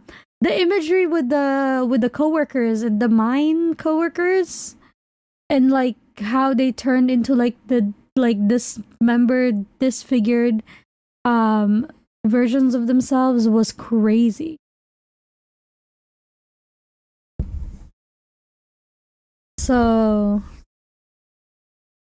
yeah, I was gonna watch Wendigoon explain it, but it doesn't look like Wendigoon had a specific video on Greylock. This one had like a Greylock versus something else. So I think it was comparing it to another thing that I haven't watched yet. So I said I wasn't gonna stay up till 4 a.m. again. Ugh, it's 3:20 a.m. Oh my gosh, Kimji, I'm so sorry. Listen, they called zombie lore all over again. LMAO, yeah, exactly. Listen, yeah, go to bed. I'm actually just gonna check out which one of the analog horror I'm gonna watch next time. It's not gonna be tomorrow. Actually, there's not gonna be a stream tomorrow. The next stream we're gonna have is on Sunday. We're gonna draw. I actually probably need to push it back by an hour. Or not back, or forward, or yeah.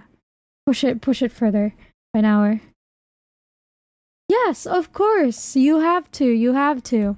Hey, listen, watch a little bit of K-pop. I'm sure you'll forget about it. I'm sure. Like I said, I have this kind of superpower. Or maybe it's like a super inconvenience. Where I forget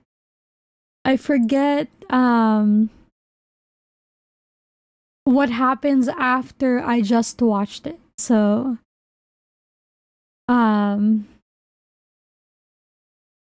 it just passed out like nothing happened. Exactly. So like, listen, I'm probably gonna not remember what I watched yesterday. Yeah, I'm gonna go to bed today. I'm gonna be like, what did I do for stream? Hello? Alright, let's go look for somebody to raid. Oh, actually, let me look on Discord real quick and see. Yeah, sorry. Also, unfortunately, I was gonna go and stream tomorrow, but I have work. Until midnight, actually. Until midnight. Let me double check my work schedule too, so I can let you guys know what I'm doing tomorrow and what I gotta complain about. Uh,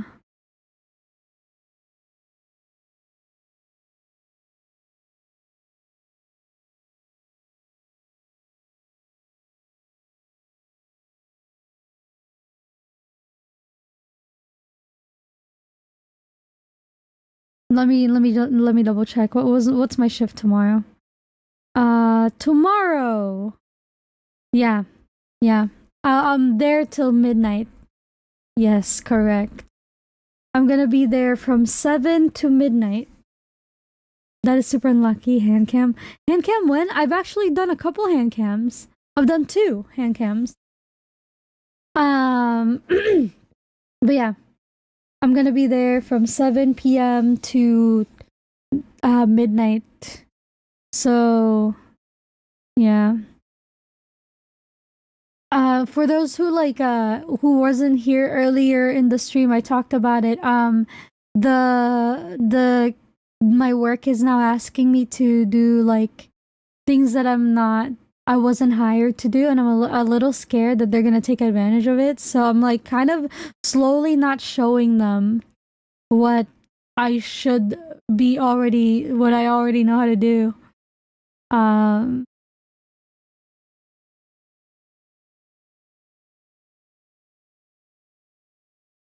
But yeah, anyways, I'm gonna probably do that again tomorrow. So I'm gonna make cakes where I'm not supposed to make cakes. That's not part of my job. Anyways, the analog horror we're watching next month is called The Gemini Home Entertainment. Well, actually, there's one before that, and it's a tweet, and I'm not sure why it's a tweet. But I guess that's analog horror, but I want to do the YouTube stuff first. The Gemini Home Entertainment. Yes, yes. That's not too shabby, but yeah, still rough. Oh yeah. Stand your ground, but yeah, usually if they move you somewhere and you say yes, they're going to rely on you more. I know. They're making me work both like what I'm usually doing and then what the kitchen is doing, which isn't my job. So yeah, I'm definitely gonna stand my ground on that. But anyways, all right, everybody. I'm a Gemini. Sounds interesting. Yes. We will kind of what do you call it? Watch that next time. I'll let you know. It's usually like a once a month thing that we're doing. So I would say just do what you're comfortable with and just make sure you're okay at the end of the day. Yeah, I know.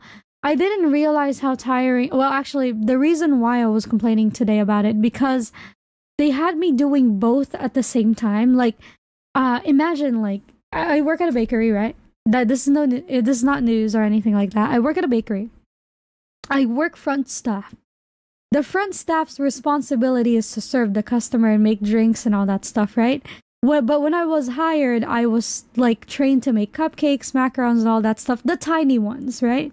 Every once in a while, they'll have me in the back to decorate. So I know a little bit about it. But like a few like years after that, like a couple years after that, I was like kind of like just on standby. Like I was on nothing. They would not acknowledge the fact that I know how to do them. So I was like, okay, I'm not gonna tell you that I know how to do them. We had a switch of ownership recently, about 6-ish months ago, November of last year, and they're really new to owning a business, much less owning a cafe, or a bakery/cafe. And so they didn't have a lot of experience in the kitchen. Like, in fact, right now we don't have a cake decorator, so we're not taking any custom orders, or any like orders that require any decorations, even if it's the most simple thing ever. So today, though, one of our chef called out for work, and she didn't show up. So when I showed up for my shift, like at around 11, I was supposed to be a mid shift. I was only supposed to be there until 4 p.m. From 11 to 4. So 5-hour shift, not bad. I was like, I've done this so many times. And I was gonna do like I was gonna do my regular job, and I did in the beginning. I did like my regular routine where I served the customers, I made my stuff, but then they started getting what is angsty? What is the word? Like they started getting like panicky because they're like, there's so many things to do, and they even asked my coworker to work a little longer because they needed help. So the owner walked up to me and asked me if I wanted to go help them out because apparently one of our old, like the one that trained me basically, they don't work here as much anymore. They work there like once a week, but they work at a different company now. And they contacted that person, and apparently that person was like, "Oh yeah, you knows how to do that. Like, just ask her." And I was like, "Why would you say that?" So they walked up to me and they told me that person told them that I could do it, and I was like, I didn't agree to this, but okay. So they took me in the back, and the entire time, like literally, I was split between both the front and the back. I was like making cake. I was like assembling cake and then serving customers in the front as well because it was busy today. Legitimately, I broke my back today. I did so much today. I was like in between me like chilling or whipping my cream, the buttercream or like my whipped cream, my chantilly. I was in the front making a latte. I was serving customers. I'm like, I'm so tired, but I can't. And the thing is, I didn't even get a break. Would you look at that? I did not get a break. My coworker who worked from 7 to 4 p.m. didn't get a lunch. Sorry, I shouldn't be talking about this. Well, you don't know the establishment, so it's illegal, chat. You're supposed to get a lunch for at least 30 minutes. She didn't get a single break. She got like a 10-minute. She got a 10-minute, and that was interrupted by customers. For anyone out there who hasn't worked for like an 8-hour job before, or more than 8-hour job, you're supposed to get at least 2 10-minute breaks and a 30 or 2 an hour break. Lunch break, unpaid. The 10 minutes are paid. The 10 minutes is unpaid. That's why sometimes you work for 9 hours instead of 8 hours total. You'd be at work, right? Because then it will only be like 7 hours if when on your paycheck, right? So you work 4 hours, lunch 4 hours, and then off. Kind of thing. Now you're fine, go off and rant. Yeah, I know, I'm so mad at it. So mad at it. Oh, I forgot to turn my music back on. And so I felt bad. So that's why I was helping her out so much in the front today, because I was like, there's no way that they ask her to come in so early, and then like have her work until 4 p.m. without a break, no lunch, no food whatsoever. And then she proceeded to tell me she got 2 hours of sleep. So I was like, well, I only got here at like 11 p.m. So I still have like the energy to work. Even though I'm in the back right now, like making cakes. So I was like, okay, like why not? You know, I was helping her out. So I was like stretched very, very thin today. I was all over the place, and stuff. And I got home. Again, I told you guys I was only supposed to be there until 4 p.m. I got home I clocked out at 7 today. I clocked out at 7. I was at work for an extra 2 hours, which isn't bad. Or 3, sorry. Which isn't bad. I also didn't get a lunch. I also didn't get my break. Dude, I was standing all day. My back hurts so bad. And my mom, as soon as I walk in the door, when I got home, I walked into the kitchen, she was cooking. I was like, hi, I'm so hungry, I hadn't eaten today. Like legitimately, because I didn't eat breakfast. because I usually don't eat breakfast. I usually eat it at work because we get like a free food. So I was like, you know what, might as well. But I didn't even get that today. I didn't eat all day until 7 p.m. No, but my mom was like, it's not ready yet. It's gonna be ready in 1 hour, 30 minutes. And I got so sad. I got so sad, bro. I was like, man. And so I took a nap. Okay, I went upstairs. I literally just changed out of my work clothes. I didn't even bother like washing up a little bit. I literally just changed my clothes, like tie my hair up, put it in like a little bun or something like that, and buried it under my blanket. And I put an alarm for 20 minutes. I woke up 2 hours later. It was 30 minutes before stream. I had to get food. My mom was like, oh, you want to take a nap? I was like, yeah, I did take a nap. And so I just grabbed some food real quick. I like ate it so fast. And I had to prepare for stream. And I was like this close to canceling stream today because I was so angry. I was so tired. Yeah. Yeah, more money on the bright side, but yeah. But they should have given you a break or pay you more money for that. I mean, they will for sure pay me more money for it. Because that's what they said. Like, they actually pulled me aside because they were clocking out themselves. They're like, hey, I'm gonna go home or something like that. We have like this and this to attend, yada yada. And they pulled me aside. They're like, hey, we didn't know that you would be really good addition to our kitchen.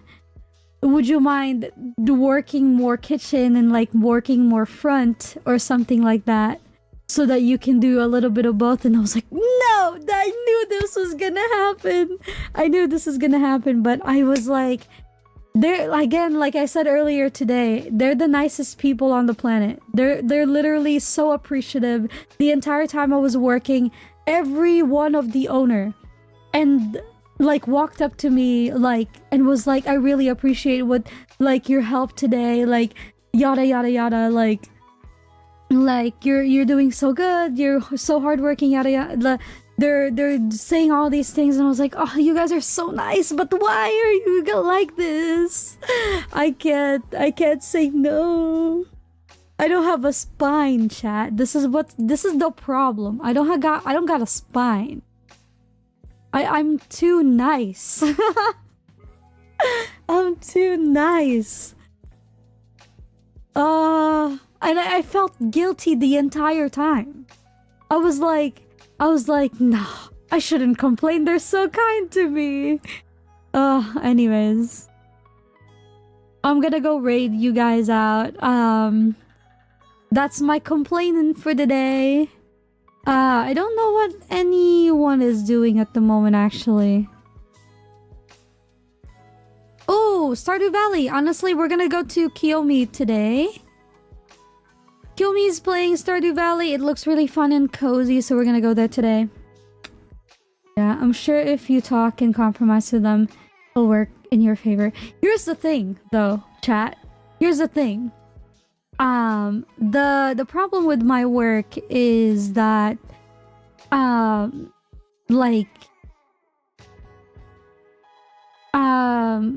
like negotiating with the owner is so hard. Like, I talked about how they're really kind. Their management is awful. Their communication is so bad. Things change.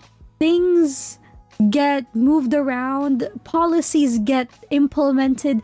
And not a single one of the owners or the managers or anyone in their family that manages the store tells us anything.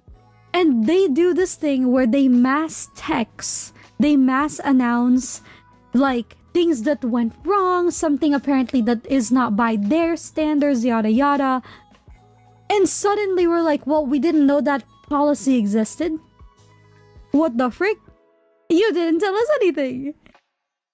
So even if I communicate with them, I bet every single one of you that they are not going to listen to me. They're gonna find some reason that I am in the wrong in the situation for asking for a compensation. Somehow is gonna get turned around to me. I don't know, chat.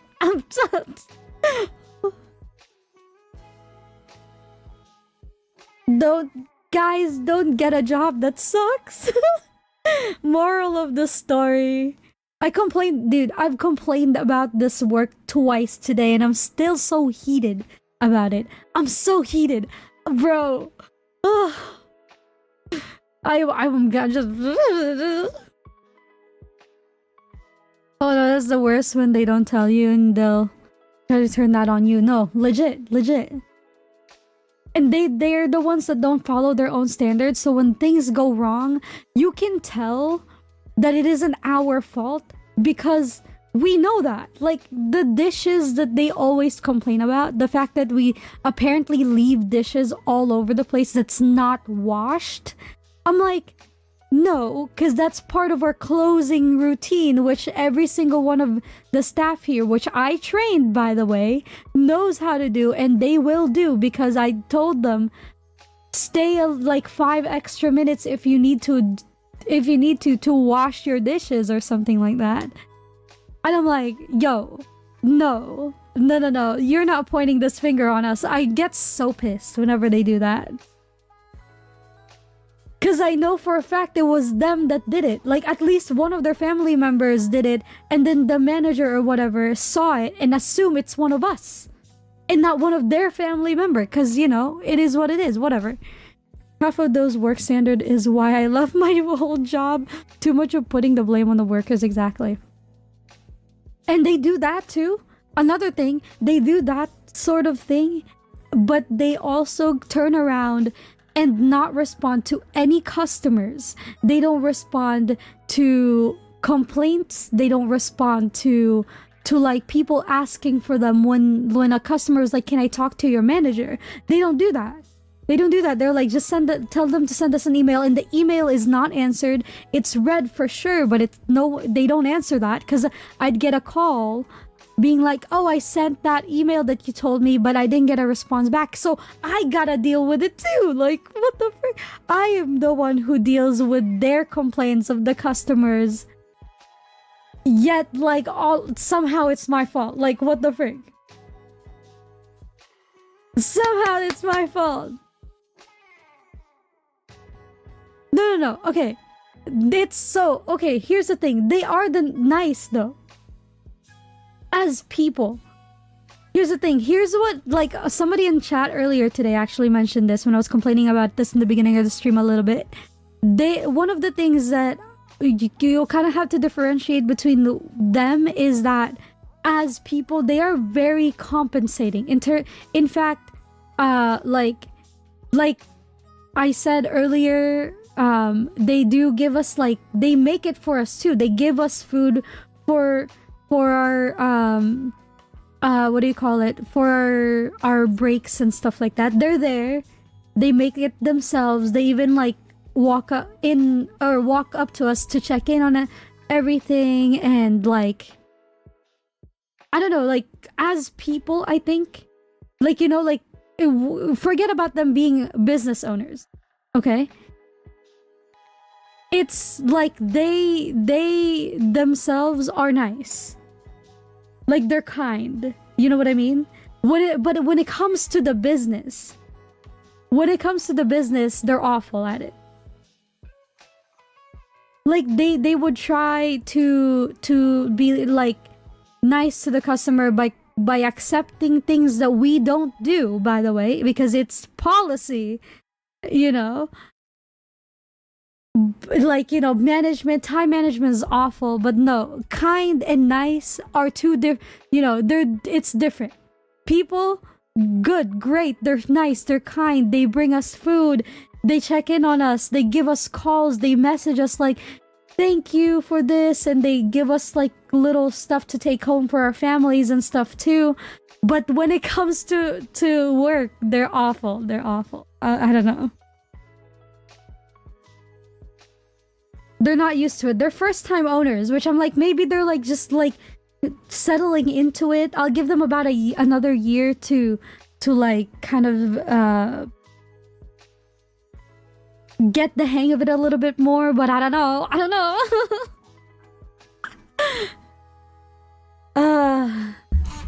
Yeah. That's fun, that's fun. Anyways. Sounds like they got two different sets of skills. Yeah, no, for sure. Hospitality-wise, they're nice, but management is not so much. And production, apparently. Alright though, everyone. I am gonna go end the stream. I do have another... Yeah, I do have work tomorrow. It's towards the end of the day, but... You know, I still have work and I gotta mentally prepare for that and do my chores before I go. So thank you though, everyone. Thank you so much for staying and listening to me rant and listening to or watching our the horror that we're watching today. Sleep well. I hope you guys don't get nightmares today. Watch something else to clear your mind of the horrors. And yeah, I'll see you guys on Sunday for drawing for some art, late night arting. Thank you so much, everyone. Thank you. Bye bye. I'll see you. We're gonna raid into Kiyomi, okay? Bye bye. Otsu otsu. Good night, everyone. Bye bye. Mwah, mwah.